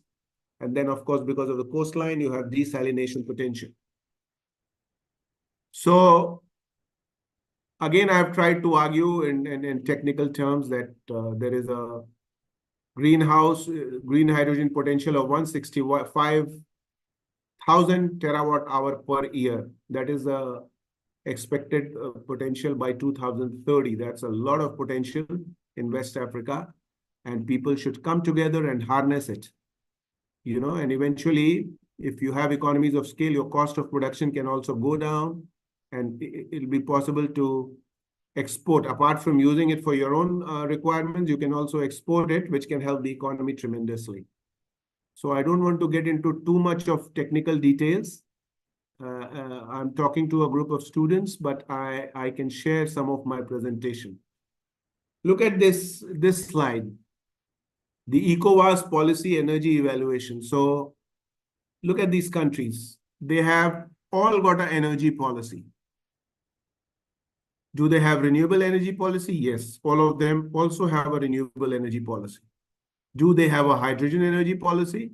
None. Nobody yet has a hydrogen energy policy. But some of them do have hydrogen energy initiatives. For example, Cote d'Ivoire, Guinea, Mali. These countries have taken some initiatives in green hydrogen. I think of late, Nigeria also has taken some initiatives. So that is something that we have to really propel as fast as possible. Then, of course, there are challenges of socio-political stability, challenges of unrest. All these things are related to your economy. And it has been argued by Western research agencies. And the argument is, which can be seen here, Western African Economic Outlook of 2023. Adopting to climate change and depleting of natural resources is an opening for business and governments to embrace sustainable and green growth. West Africa has enormous potential to achieve green growth, green industrialization being the most obvious pathway. So it is also believed. Now look at this Brookings. Brookings is an international research agency of United States. One of the suggestions to reverse trends of insecurity in West African region. International actors should partner with national and regional bodies to invest in the alternative futures for the region. Diversified economies can generate more substantial growth, broader influences in decision-making, and increase resilience in the face of external shocks. Creating gainful employment can have a greater impact on reducing insecurity than military interventions. And then they also cite that low levels of trade amongst ECOWAS is one of the major reasons of insecurity. So all these are strong reasons why renewables, in particular green hydrogen, should be pushed should be promoted as fast as possible. And you being students and youngsters can be flag bearers of this change. And then finally, I would like to argue that building the hydrogen bond in Africa, now hydrogen being the most abundant element in the universe, can form the best bonds. So let hydrogen build the bonds for peace, progress, and stability of Africa. Thank you.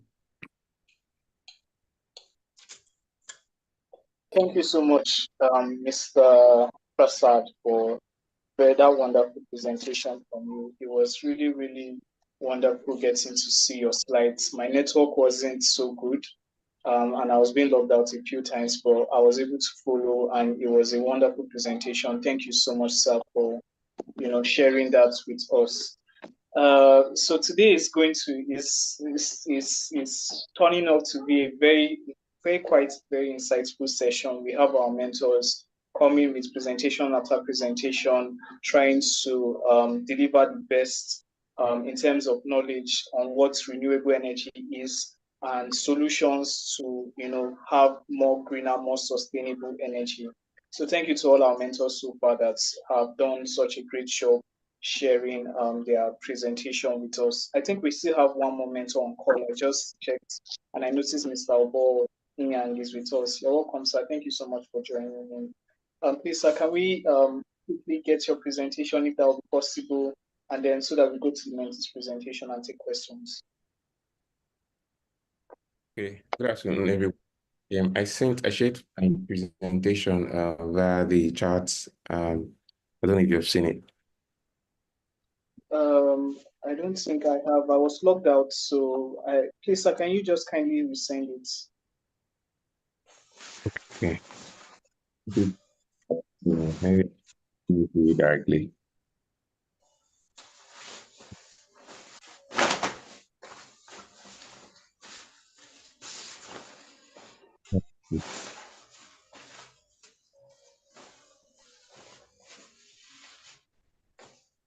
So, Dennis, I'm going to send it to you directly, right? Okay.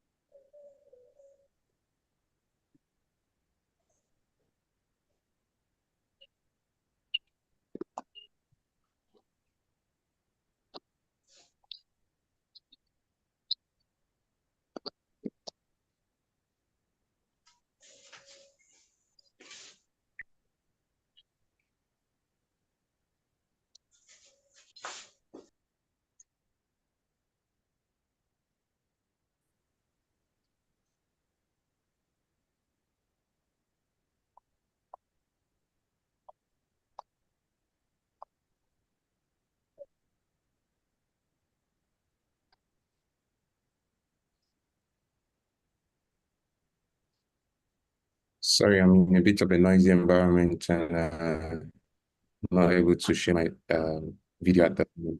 So kindly understand with me.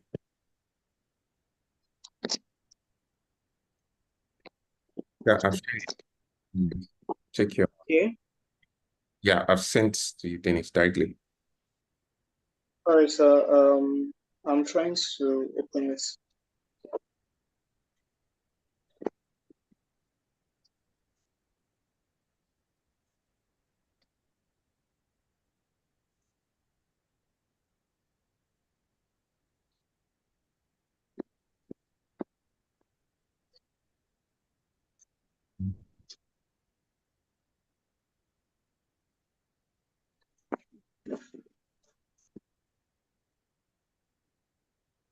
Yes, sir, it's up. Okay. Yeah, good afternoon once again, everyone. And to fellow mentors, awesome hearing your perspectives. And to the mentees, always a good time sharing knowledge with you. Thank you as well to JIIPCC for the opportunity to always do this. So generally, conversation today is on renewable energy and climate change. The mentors who spoke previously, they have pretty much covered everything one would have loved to dwell on. For instance, Ayobami spoke on the regulatory aspect. Mind you, as a lawyer, I'm more involved in the regulatory side of things. And Ayobami has already covered exhaustively the aspect. So I mean, I'm just here asking myself, really, what new thing am I to add with everything that has been said? And I'm mindful of the time, so maybe we just have a few minutes to just see whether there's anything new to add here and there, and we'll call it a day. So the next slide, my outline would have been going from defining what climate change is, looking at its damaging effects, and the need for energy transition, looking at the renewable energy, for energy transition, the strategy, mitigation strategy, looking at the regulatory framework, energy transition challenges, and the way forward. But since you've covered to a large extent these things, obviously, climate change in this case, we've already stated it's a long-term shift in temperatures and weather patterns. They've already discussed the causes, greenhouse gas emissions, fossil fuels, coal, crude oil, natural gas, and the like. We have looked at the effects, generally, the fact that most importantly leads to global warming. And obviously, whatever causes global warming beyond what should be would lead to it would be an existential threat to our planet. And as a remedy, there's been a conversation or a push for energy transition, though there's been conversations around. I've had a friend of mine who is in a PhD thesis. In his thesis, he's pushing for the term energy progression, not energy transition, because to him, the term energy transition does not do so much justice, especially from an African or developing world perspective, in the sense that energy transition is more like, let's press the stop gap and let's just move, automatically switching from our fossil fuels to renewable energy sources, even when we over here in Africa, we may not have the resources, to meet up with the demand. So his thesis is we should talk about progression in the sense that in order to embrace energy justice, it should be to each according to its capacity, so a steady move, a steady shift, not transition as people would think it's just an automatic switch, but that is neither there. It's just a academic debate. So the idea here, as already been said, is to reduce global energy temperature average rise, reduce it to 1.5 pre-industrial levels. I think, like Mr. Prasad noted, we are hovering around 2 degrees Celsius. That is the climate mitigation strategy. You talk about the fact that renewable is derived from natural sources, replenish at higher rates than they are consumed. Some examples: solar, wind, geothermal, hydro. There are some debates like hydro, whether in a sense, some try to bifurcate large hydro and small hydro sources, but I still would want to, to believe that it features more on the renewable side, non-renewable side, but generally,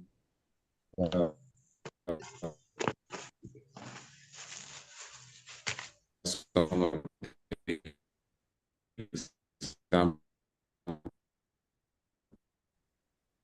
Mr. Ian, your network is breaking up.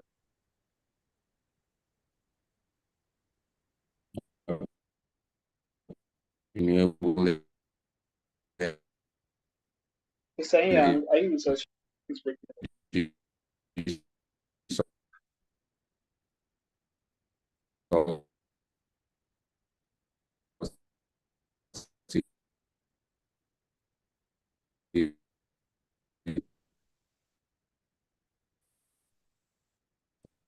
That the regulatory framework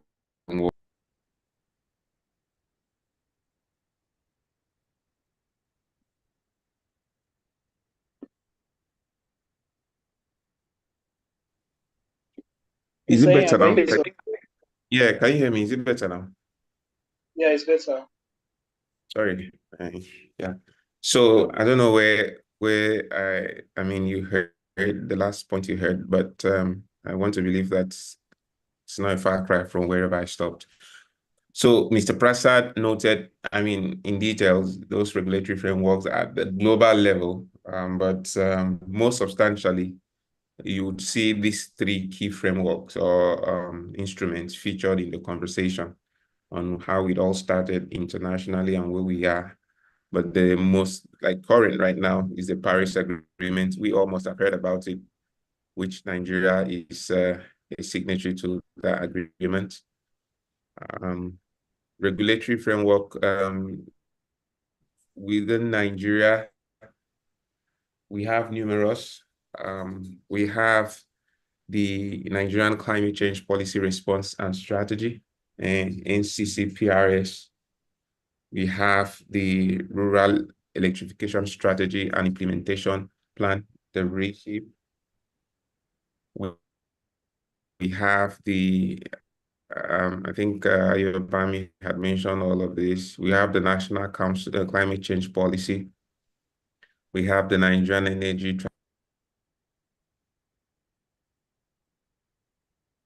Transition Plan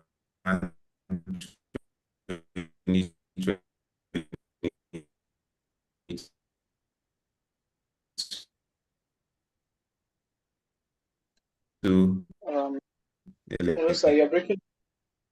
electricity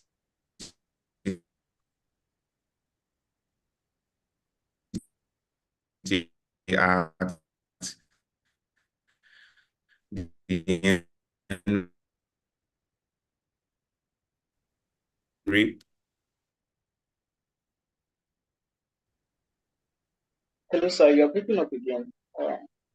Sorry about Mr. Ian's network. It seems to be quite shaky.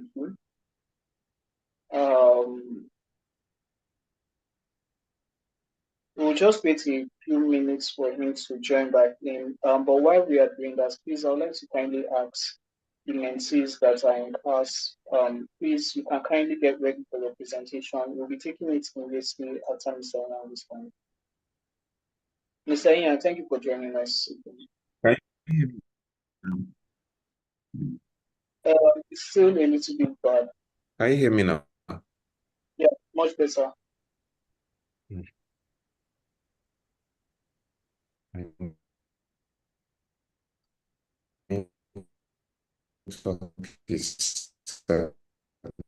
Sorry.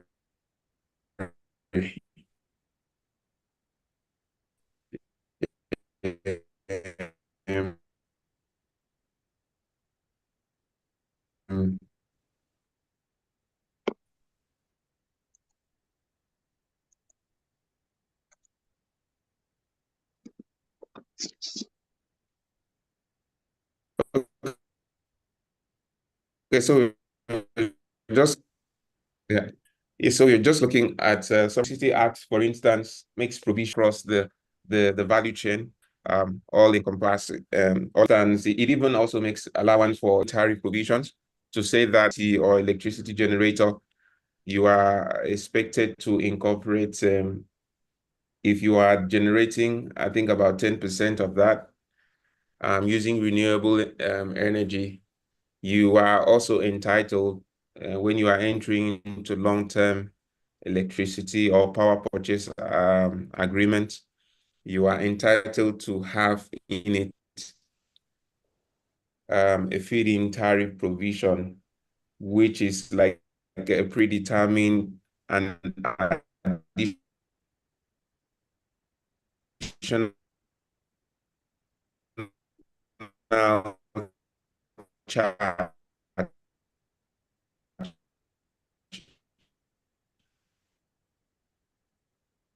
that you charge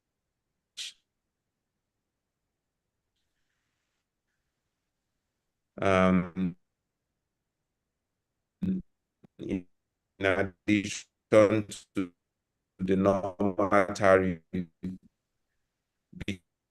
because of the renewable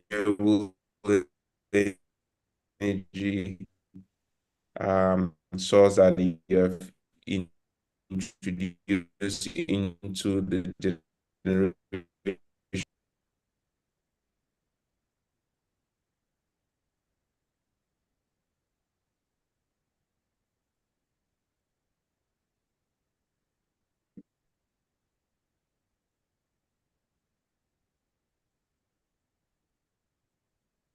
Okay. Um, we once again apologize for Mr. Gore's network. I think what we do, okay, in fact, Mr. Young, Yeah, I'm so sorry. I don't know what today is not just working. My network is really bad. I think I realized I was kicked out. yeah, so sorry. Yeah, sorry about that. I really don't know. I'll just manage maybe in the next 2-3 minutes. So if it will allow me. Yeah, we're All just right, talking sir. about Renewable Energy Master Plan, which set targets for the contribution of renewable energy to the Nigerian energy mix, 23% by 2025 and 36% by 2030. The last time I checked, if you include large hydro power sources, then I think we are not so much a far cry from that. I think we are hovering around 21%. But if you take out large hydroelectric power sources, then we would say we are far cry still from that.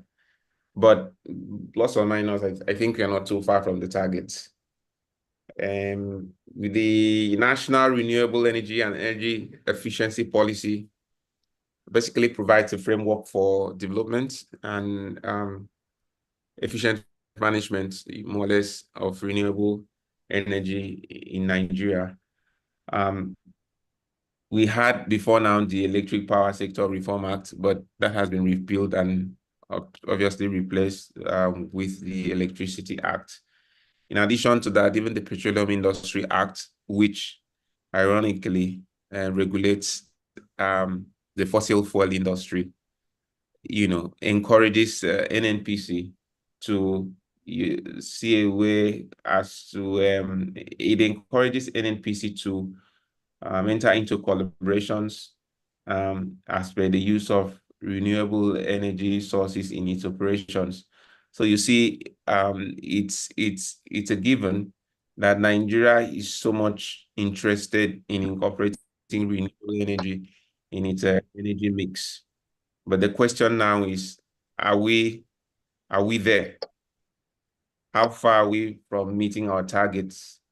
As I think one of the mentors mentioned, the fact that we had our nationally determined contribution to the Paris Agreement, which we first published in 2015 or so, but we updated that in 2021.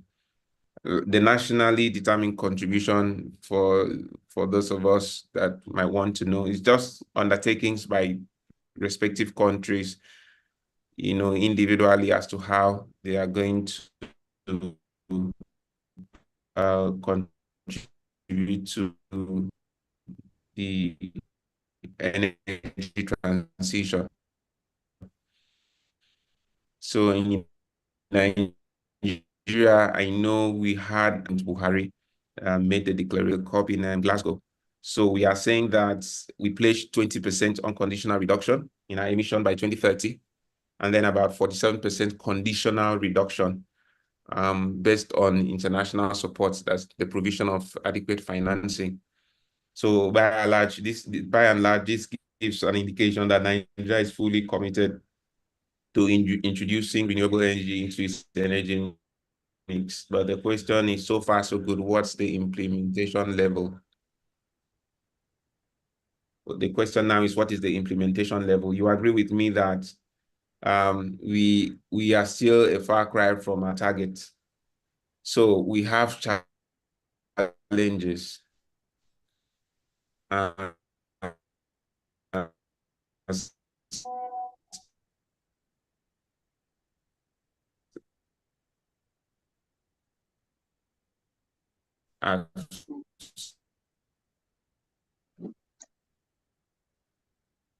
So you can see, listed, even the fact that we don't have adequate transmission facilities.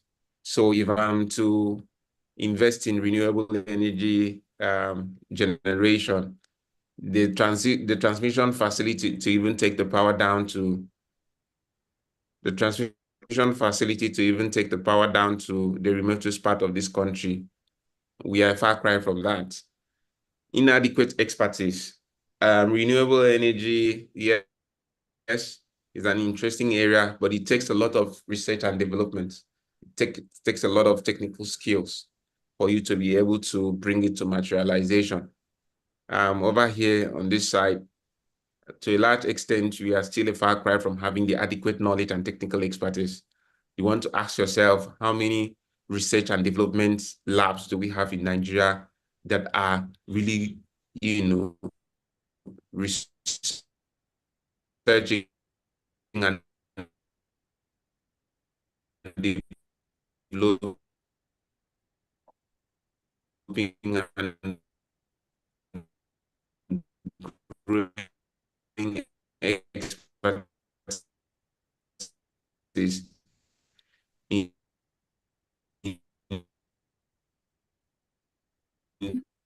this area.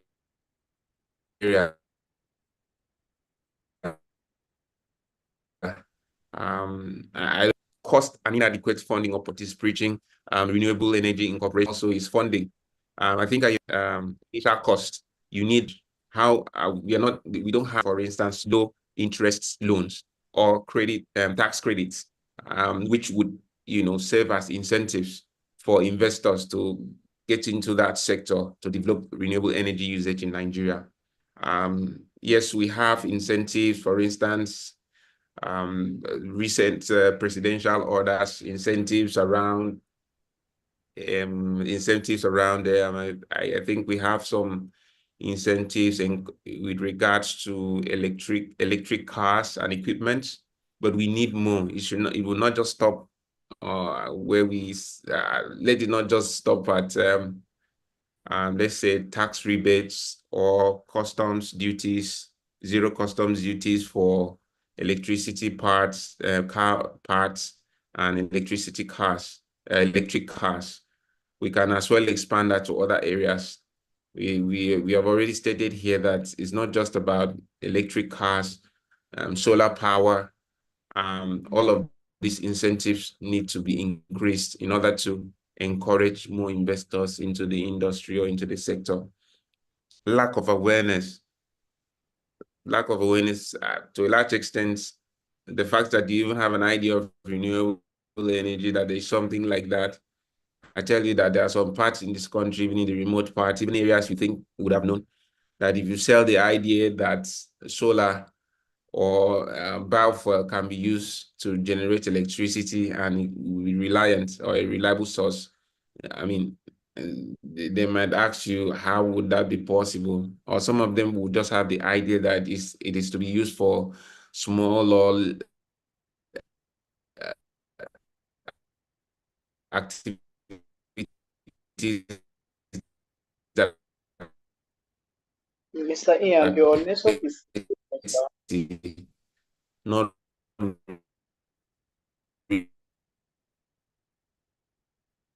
really for industrial activities, but without this more in this area, or to red tapeism in the system, bureaucracy.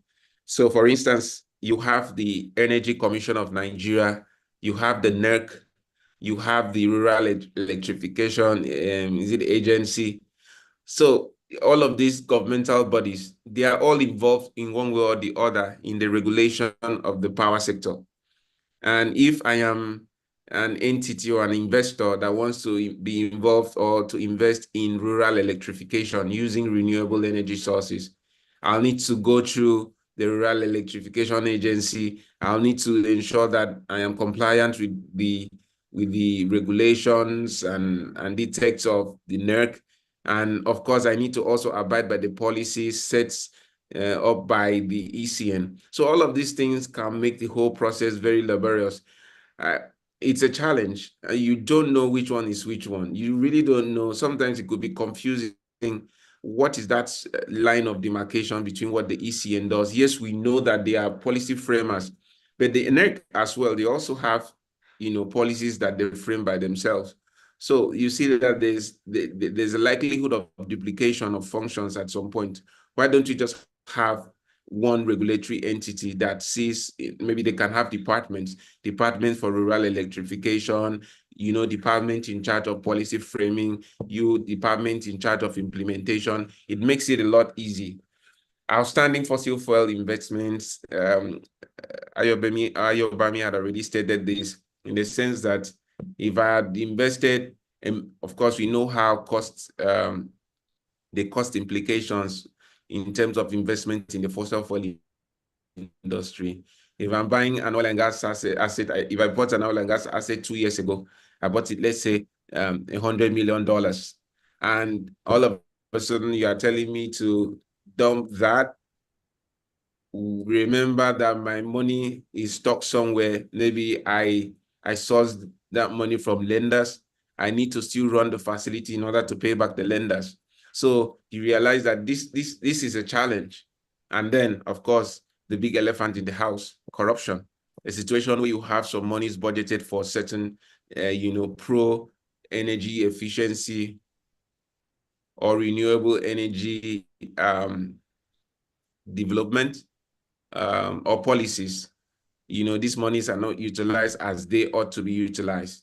So by and large, we see that there are challenges, and as the way forward is just the way forward here is just, how do I put it? What's the word? The way forward is just the opposite of the challenges that you have stated now. So how do we progress going forward? In terms of infrastructural deficiency, governments, not just governments. So, okay, yeah, infrastructural development, knowledge acquisition, which is what you are doing now as a mentee. You might say, I'm just a student today, but obviously your own contribution will be needed. As lawyers, I think Mr. Kaugeni had mentioned, the role of lawyers in energy transition in Nigeria. So in framing policies, in helping, even in advising your clients, private investors who might want to be, delve into that area to develop projects in that regard, you're advising them on how to structure their projects, on how to structure their various contracts, in order to take benefit of the various incentives. And if you're on the government side, putting the necessary regulatory framework and the policy, and the needed policies to ensure that we progress in the right direction. Then not just as lawyers, generally investment in research and development, very important. Provision of funding opportunities and investment incentives. We had already, mentioned this, provision of low income loans. I think one funding option that I found really interesting in recent times, I'm still digging in to know more, Islamic finance. It's interesting in the fact that, in the sense that it is a non-interest based banking or finance platform.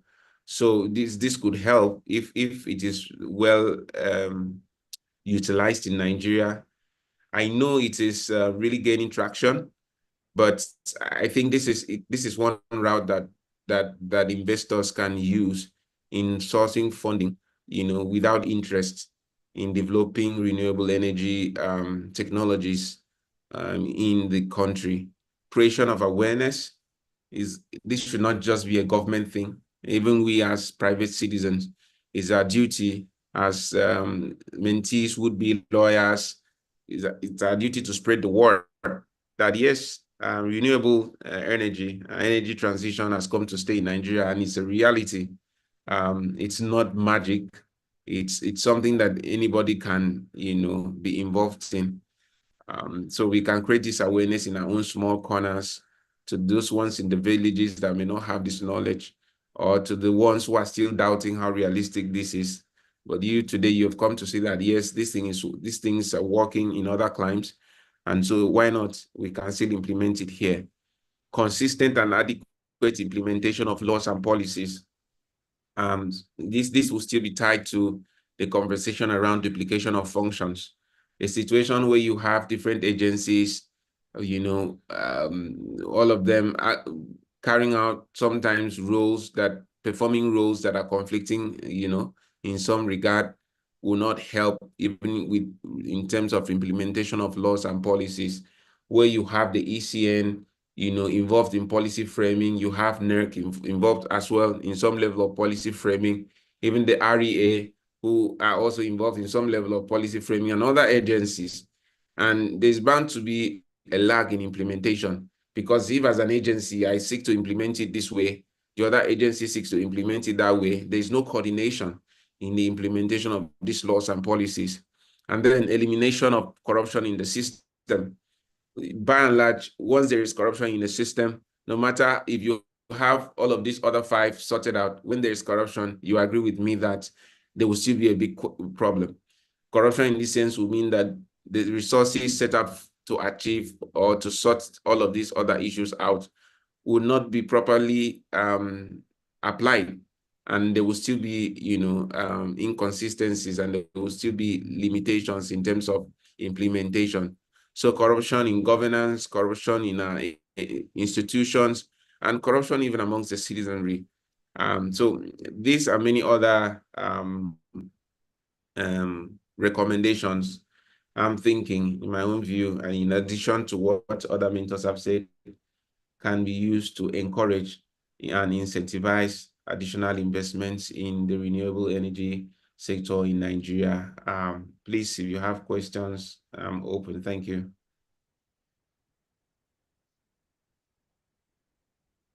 All right. Thank you so much, Mr. Yang. Are you still with us, sir? Yes, I'm still here. Oh, okay. Oh, okay. I think you're done with your presentation. Sorry, I wasn't hearing you towards the end. Yes, I'm done. Sorry, my network has been messy. All right. Thank you very much, sir. A big thank you to all our mentors for all they've had to share today. So with the fact that we've spent so much time in class and we've not even taken presentations from mentees, what we'll do is that we'll quickly take presentations from mentees. We may not be able to take feedback, but we'll take presentations from mentees, and then we'll just quickly rush through 1 or 2 questions so that we can call it a day. We have another session scheduled for 2 p.m. today. So please, we'll quickly rush to the presentations from the mentees. Group 1, if you're ready, please go ahead. 7 minutes for your presentation. Let's try to get that quickly done with.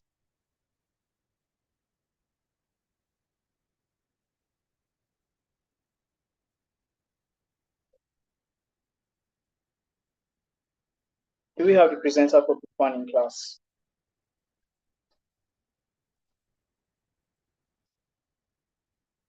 Okay, how about Group 2? Group 2, please, can we kindly have presentations quickly so that, we can move on?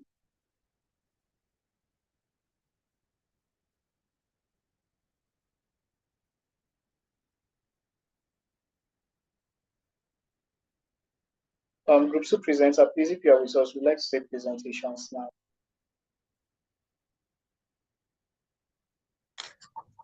Hello, good afternoon, everyone. Can you hear me? Hello. I can hear you. All right, good afternoon, everyone. Yeah, so we'll be talking about, thanks for the exposure so far. So I'm not in the very pleasant case, but just try to give a vivid presentation. So we are looking at the energy mix and challenges. So renewable energy and the climate change. So basically, Nigeria over the years has been fossil dependent, and we are primarily known from history, getting our fuels from places like wood, coal, and all that.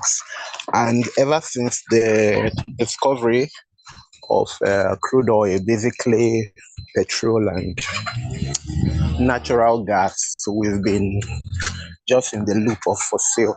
So fossil over the years has been basically handy to Nigeria in terms of energy generation and economic benefits, social benefits. But as time changes, we'll discover, as fantastic as fossils can be, it's posing a negative effect on Nigeria, primarily Africa, and the world at large. So without much ado, we are going to see some of these, and we'll start from the recent statistics conducted by the World Bank that 85 million Nigerians lack grid access to for energy, and poses a demand, and this call for a demand for a decentralized energy solutions. So basically, how this can be done is primarily by engaging renewable energy sources for people who are underserved, people who are at disadvantage electrical wise, energy wise, so gain access to power. So some of these renewable energy sources are, please, next slide. Hello. Next slide. So some of these key renewables energy sources are the hydropower. This comes about 16% of Nigerians' electricity, and population mega power plants such as the Shiroro Dam, the Kainji Dam, Jeba Dam, they contribute to about 16% of Nigerians' power. That's for renewables. That's for hydropower. Then for the wind energy, we have, though still very much undertapped, we have a potential of getting about 4,000 megawatts. According to this statistics, rating is from the Engai Talents Resourcing. That's the source for this information. For significant wind-prone areas like places like Katsina, Sokoto, Kano, and the coastal regions, where we get a lot of winds. So the potential for wind energy generation comes about 4,000 megawatts. Then for the biomass, these are basically energy sources that come from degradables like agricultural matter, municipal wastes. They can be converted to biogas and biofuels, and they are very much self-replenishing and can be very abundant in nature. So this is another source for energy generation, sustainable energy generation. Then we're talking about geothermal, though still not very common in Africa. And so without wasting too much time, we're looking at we'll go to the next slide, please. We'll talk about the rural electrification and climate change. So number one, we're talking about expanding access. Renewable energy is crucial for providing electricity for rural communities. So as I said earlier, the grid power can't serve everyone, and they're still very much like, particularly my village in Kogi State. I had they've not seen light for the past 1 year thereabouts, and if this is just one out of so many others we don't even know about. So in deploying renewable energy sources like solar, wind power can help alleviate, energy marginalization, and help underserved communities get power. So economic growth, once there is a ripple effect of access to electricity. So once there's an electric access, it in turn impacts the economy. And we know modern day businesses are powered by energy, like very common. We see the fashion industry, transit from the manual machine to sewing, and also and stuff like the barbing salon. These are just common businesses we find in rural communities, and in one way or the other, they are energy dependent. So run some of these their operation. So once there's electricity, it fuels their growth, fuels the economy as well. And lastly, we'll talk of climate mitigation. So when transiting to renewable energy, this can help certain emissions. So primarily we get, global crisis from fossil, particularly the depletion, ozone depletion. Another source is the common one we see in local areas. We get a lot of acid rain. That's why local areas, they are very prone with their roof always rusty. You see this rusty roof, like places like Ibadan. You see their roof rusty. So this is one harmful effect of fossil. We get acid rain. So the chemistry of this is basically when fossil are emitted from exhaust, from generators. So these gases, they contain CO2. Some of these crude oil are not properly processed, and they also vent gases like sulfur dioxide, nitric oxide to the atmosphere. So when they go up there, they react with the moisture in the air and to form acid rain, react with the moisture to form acid rain. And over time, they fall back as rain, causing things like the rusty roof we see around. And also, we have air pollution. Air pollution is another major source, and this can be very much associated with breathing problems. So that's another effect, climate effect of fossil. So there's a need to mitigate from the conventional fossil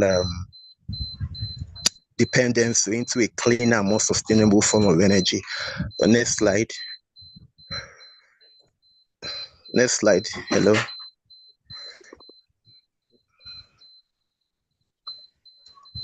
So Nigeria solar energy resources. So this is what we'll be dwelling on today. This is our focus for today.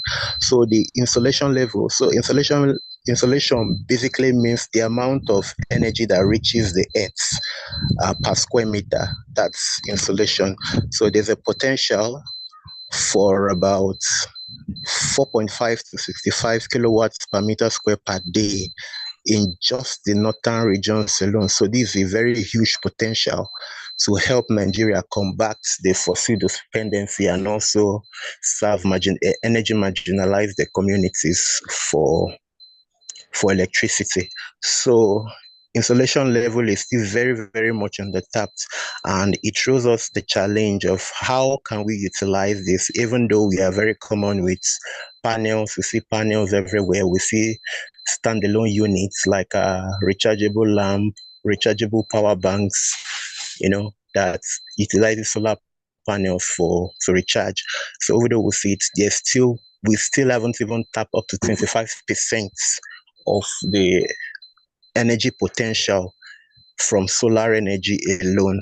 So although solar energy, it can have its own downside, but it can't be completely ruled off. So its downside can be, it's very seasonal. Like in wet seasons, we don't get a lot of sunshine, and on cloudy days where cloud pack, come in between rays and come in between the earth and the radiated rays, blocking the pathway, so we don't get to capture as much ray. So they can be downsides to it, but nonetheless, we can, however we get it, we can collect these rays and store them in our batteries in form of chemical energy, and convert them back to electrical energy when needed. So as I said before, it can help rural electrification. So solar energy can provide a cost-effective solution for electrifying grid-off areas. It can diversify Nigeria energy mix, reduce fossil dependence, and align with the sustainability goals.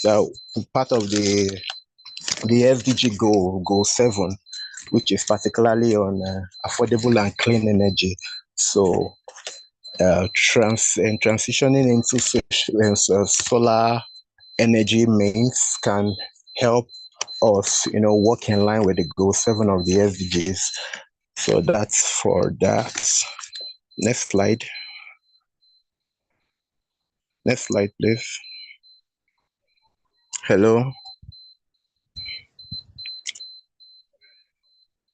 Next slide.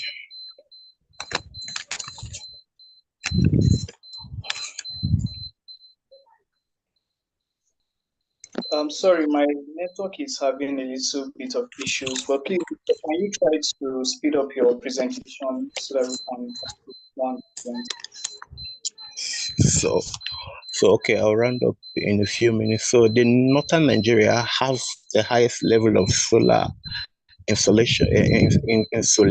Yeah, it's about, I said it earlier, 5.5 to 6.5 kilowatts meter square per day. So it's subjected to seasonal variation, as we said before.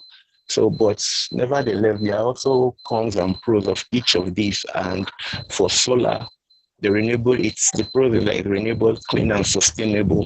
But the constraint is that it can be very much intermittent on cloudy days, and during times of rainfall, can be very intermittent. It has a high level.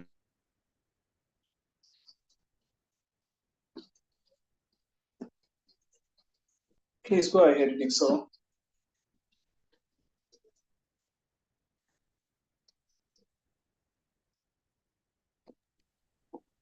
I think we lost him though.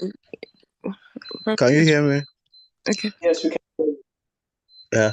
So it has an initial high upfront cost. So it's some of the challenges for solar. Then for the diesel, although it's very much reliable and easy to use, and you can get immediate power generation, the operating costs can be very high. As we all know, the the amount of diesel right now is not very friendly and not very economical, especially for industrial and business users. So it can also contribute to air and noise pollution. It has very limited sustainability. So for small scale hydropower, which is one of the the escape route for marginalized community, where they have access to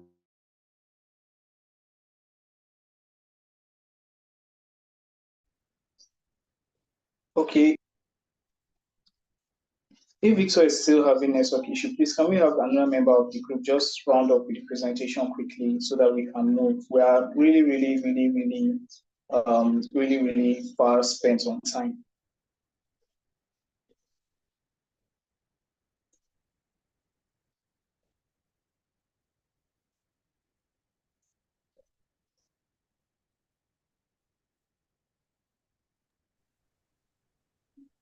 Okay. Good afternoon.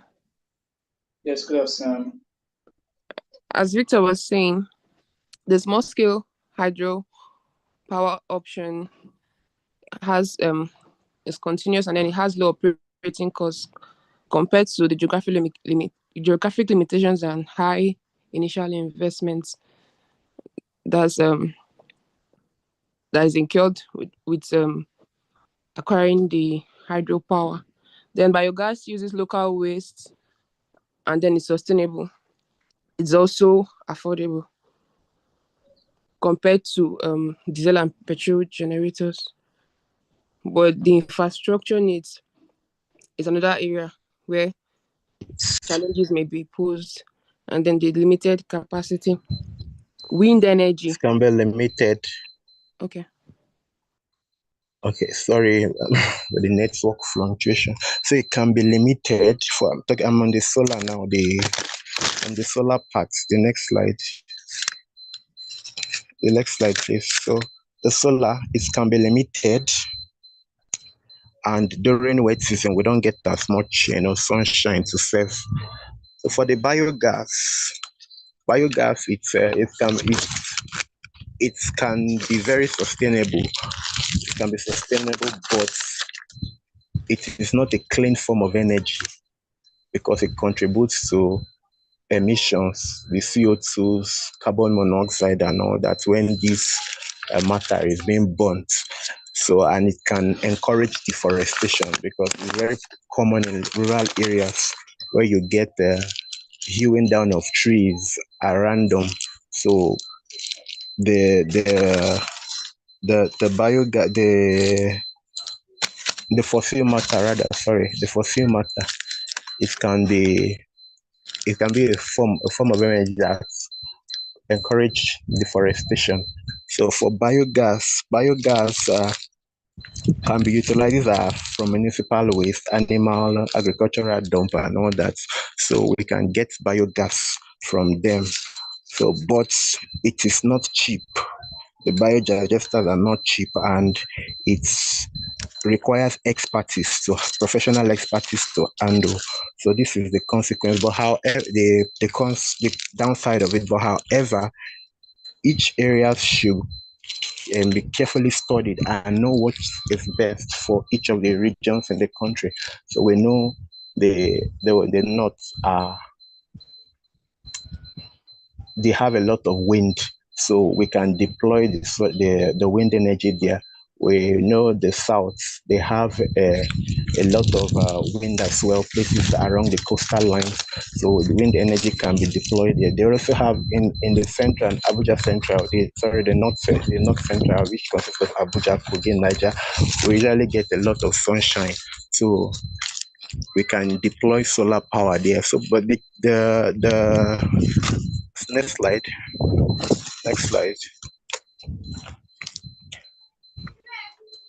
Next slide, please.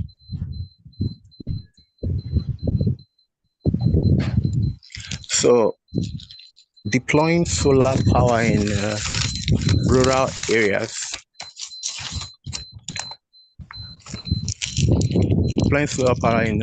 So how do we go about it? It's about innovative financing. As I said earlier, it can be very cost.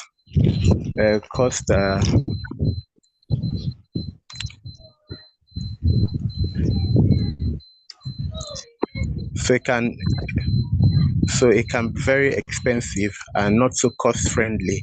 So we can deploy loans, microfinancing with zero or little to no interest rates, and the subscription-based method that is pay as you go.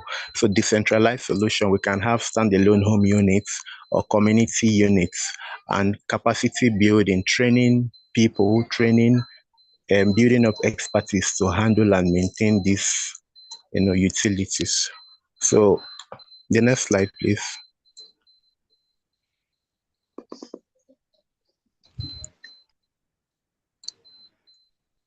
Next slide, we'll talk about this. The next slide.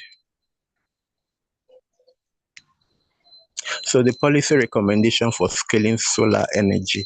So number one, tax and the policies and the regulations. So more friendly tax, zero to no import, zero to no interest on solar-based products, import duties on solar-based products, so investment and manufacturing. So the government should basically encourage investors to have a switch, to take a deep in-look in the solar capacity, the solar capacity of the country, to encourage foreign investors, local investors to play in this space, as Nigeria has a very high potential for energy generation in the energy generation through solar. So enhanced collaboration, there are NGOs under climate change and awareness, they can also come and play in this part. This can help encourage scaling the solar energy usage and the energy generation source in Nigeria. 12. Next slide, please. Slide 12.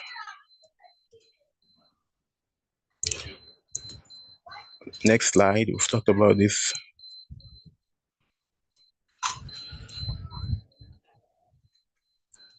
So impact of climate change on communities. So the rural agricultural disruption. So this, due to global warming, since the earth is very much heat up, it can lead to things like droughts. Yeah, we have our river levels really go down when there is a heat up on the earth's surface, and it causes evaporation loss. So biodiversity loss, it disrupts the habitat of wildlife, and also extreme weather. So for the urban disadvantage, can cause heat islands, flooding, air pollution, and even haziness. So community-based adaptation. So there should be an awareness, some sort of awareness program on how to mitigate climate change. So basically it starts from enlightenment and education to enlighten people, enlighten both rural people in rural communities and people in urban cities on their daily activities that contribute to solar and to climate change, and how we should all collectively work together, to calm these negative effects. So part of this is by having a switch to cleaner source of energy. So next slide.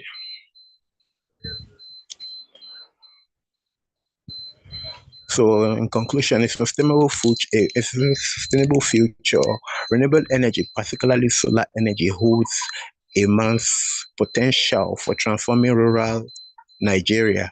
By addressing financial, technical, and policy changes, Nigeria can unlock its solar energy potential and provide energy access to its rural community. So policymakers, investors, and communities must collaborate to create a sustainable and secure energy future for Nigeria. So the earth is our only home. So when the earth is destroyed, we'll have nowhere else to run to. So rich, poor, educated, illiterate, white, black, everybody, we have the earth as our common base. The earth is synonymous to everybody. So it's our duty to collectively protect the earth. So however activities we indulge in that, affects the earth in one way or the other, it's time for us to take a withdrawal and have a better approach in our everyday activities, in our approaches towards the earth, to create a more sustainable future, a future that will last and even outlive us. So thank you very much for the presentation, for the time to present this. I hope. Yeah.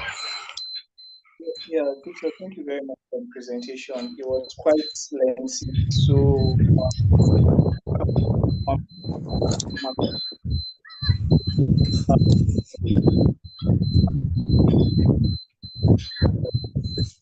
already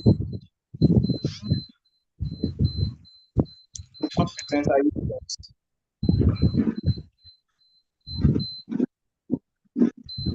Professor Popcorn, are you first? Good afternoon. Group one, we are ready to present if there is time.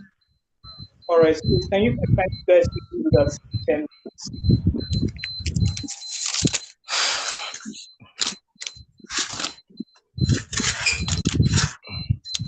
Okay, please. We'll share our slide for everyone to see so that we can start it.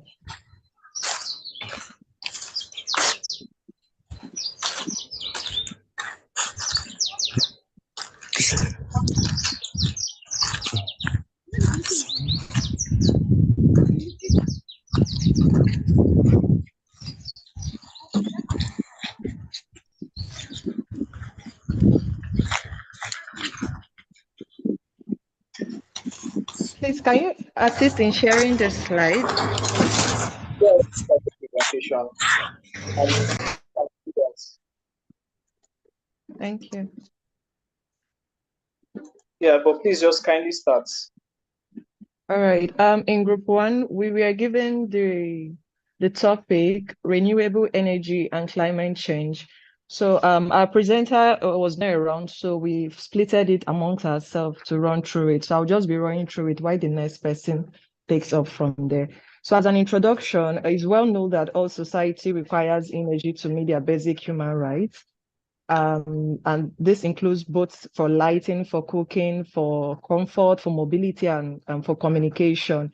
So these services are actually fundamental to the well-being of humans, both as an individual, collectively, as families, and otherwise. So what exactly is climate change? Various mentors have actually described and also told us what climate change is, but from our presentation, it said climate change results from the excessive emission of greenhouse gases, primarily carbon dioxide and methane, into the atmosphere. So these gases trap heat and cause the Earth's average temperature to rise, leading to various ecological and societal disruption. So we have also been taught from our previous classes what renewable energy means. They are energy sources that do not deplete its source, even as continual usage of it is being seen. So this energy and renewable energy is energy that can not run out. Some of this energy are like wind, solar power, and biomasses, but they are energy that with time they replenish itself and they cannot also be depleted. So we try to marry renewable energy and climate change. So climate change is one of the most pressing challenges facing humanity today. Burning fossil fuel to produce energy is considered a major contributor to global warming and its associated effects. To mitigate the effect of climate change, there is an urgent need to shift to renewable energy. The main driver of climate change is increased greenhouse gas emission caused by human activity. Burning fossil fuel, such as coal, oil, and natural gas to produce energy is the greatest contributor to greenhouse gas emission. These gases are trapped in the Earth's atmosphere, initiating a phenomenon called the greenhouse effect. Other human activities that contribute to this greenhouse gas emission include industrial production and agricultural practices and such like. To mitigate these effects of greenhouse emission, moving into renewable energy sources like solar, wind, and biomass is crucial. So renewable energy offers a sustainable and clear alternative to fossil fuel, helping to reduce emission and combat climate changes. We also looked at how to use solar energy, how to make solar energy much more effective. So solar energy has become a cornerstone in the pursuit of sustainable and renewable energy solution. Maximizing the efficacy of solar panel is essential to harness more energy from sunlight, thereby reducing costs and promoting wider adoption of solar technology. So there are various techniques and innovation that's been aimed at improving the efficacy of solar energy systems. Some of them are surface engineering technique, surface texturing, and such like. We also looked at the impact of wind power in local ecosystem. So harnessing power from the wind is one of the cleanest and the most sustainable way to generate electricity, as it produces no toxic pollution or global warming emission. Wind, as we all know, is abundant, is also inexhaustible and affordable, which make it viable and large-scale alternative to fossil fuel. But however, there are also negative effects of this wind power production in our ecosystem. They include habitat destruction, collision of animals with wind farm, public health, example, sound and vision impact, which causes migraine, dizziness, and sleep disorders and such like. So my other colleague will be taking it up from here. Thank you.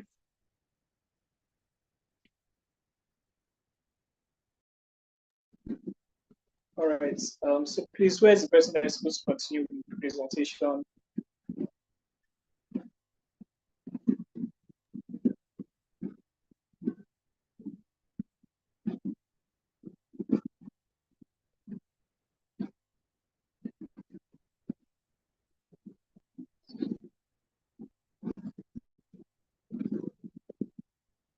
Hello, good afternoon. Yes, good afternoon. Yes, I'm supposed to be taking the I'm supposed to start from the advantages of biomass gasification technology to the end. All right, please go ahead. Okay, so biomass gasification has some advantages. One of the advantages is that one of the advantages is that it converts solid waste into energy. And also another advantage is that it reduces greenhouse gas emissions. And also another advantage of biomass gasification is that it enhances the reduction in major health risks via it reduces through reduced air and water pollution. And then going further, we have the economic analysis of biomass gasification technology. The biomass gasification economic analysis of biomass gasification technology, we have the capital investment cost.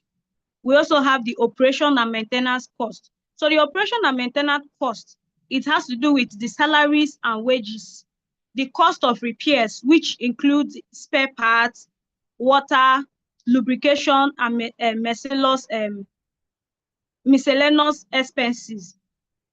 And furthermore, we also have policy framework for promoting renewable energy adoption. The policy for promoting renewable energy adoption, we have the National Electric Power Policy 2001. We have the National Renewable Energy and Energy Efficiency Policy. We also have the Renewable Electricity Policy Guidelines. We have the National Energy Policy, and we also have the Captive Energy Generation Regulations 2008. Furthermore, we have going further, we have carbon capture and storage technologies that mitigate climate change. Now, the carbon capture and storage technology, this mitigates carbon dioxide emissions that are being emitted into the air. It's a method that mitigates carbon emissions, and it also has its own challenges also. So the challenges it has is that it has a high cost of implementation. Since it has a high cost of implementation, it is not attractive when it comes to investment. It is not attractive. Carbon capture storage, it's actually an important, or let's say a significant way that it mitigates climate change and also reduces greenhouse gas emission. So the types of carbon capture storage we have are the pre-combustion capture technology. We also have the post-combustion capture technology. Finally, we also have the oxygen fuel combustion. Then the conclusion to our presentation, the renewable energy climate change, the conclusion we actually have is, we have actually highlighted what every aspect of renewable energy, the solar energy efficiency, ecological part of wind power, and everything that is needed in energy, in the renewable energy and climate change in our research work. Thank you. All right, thank you very much, Kutu, for presenting, for being able to for Group 1, sorry, for being able to present. I sincerely want to apologize for for the time we spent in class, which we've actually spent so long or so much time in class, and a session is about to start very soon. Right. So here's what's going to happen. We will not be able to take questions, and I want to apologize to our mentors because we're supposed to take feedbacks and then questions, but because of our time, we will not be able to do that. So what we are going to be doing right now is that we are going to be taking pictures, right, and then we'll be calling it a day. Please, if you have any questions you would like to ask in relation to this particular class, right, you can send those questions to me. I will do well to send it to the mentors. We'll do well to send them to the mentors. If there are responses or answers from the mentors, we'll send them back to you, the mentees. Right. So we sincerely once again want to apologize for the timing and everything, both to the mentors and to the mentees. So please, quickly, we would like to take pictures and then call it a day because we have another session coming up very soon. So please, if you're in class, please kindly turn on your video, right? Kindly turn on your videos for pictures. Thank you. All right, do we have more participants in class? Thank you, Adam. Thank you so much, Mr. Okeogene. Thank you so much, Mr. Prasad. All right.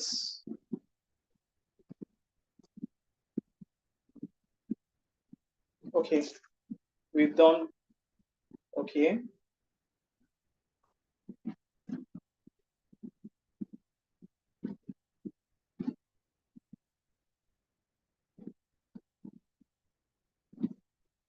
All right, so we're taking our pictures. Thank you very much, everyone. We have come to the end of today's class. I want to say a big thank you to all our mentors for sparing out their time to share, you know, this very, on this very, very insightful topic, renewable energy and climate change. This is a very, very serious issue, right? Climate change is a very, very serious issue. And, you know, it is important that we begin to have discussions in these directions, find the best ways to go about it, talk about the renewable energy as an alternative source for energy and for how best we can move or we can transition to better and cleaner energy. Thank you so much to our mentors, to Mr. Ayobami, to Mr. Prasad, to Mr. Okeogene, and also to Mr. Ian for joining us. We are happy to have you in class. We look forward to seeing you in other sessions and other classes. Thank you so much. Please do enjoy the rest of your day, and goodbye, everyone.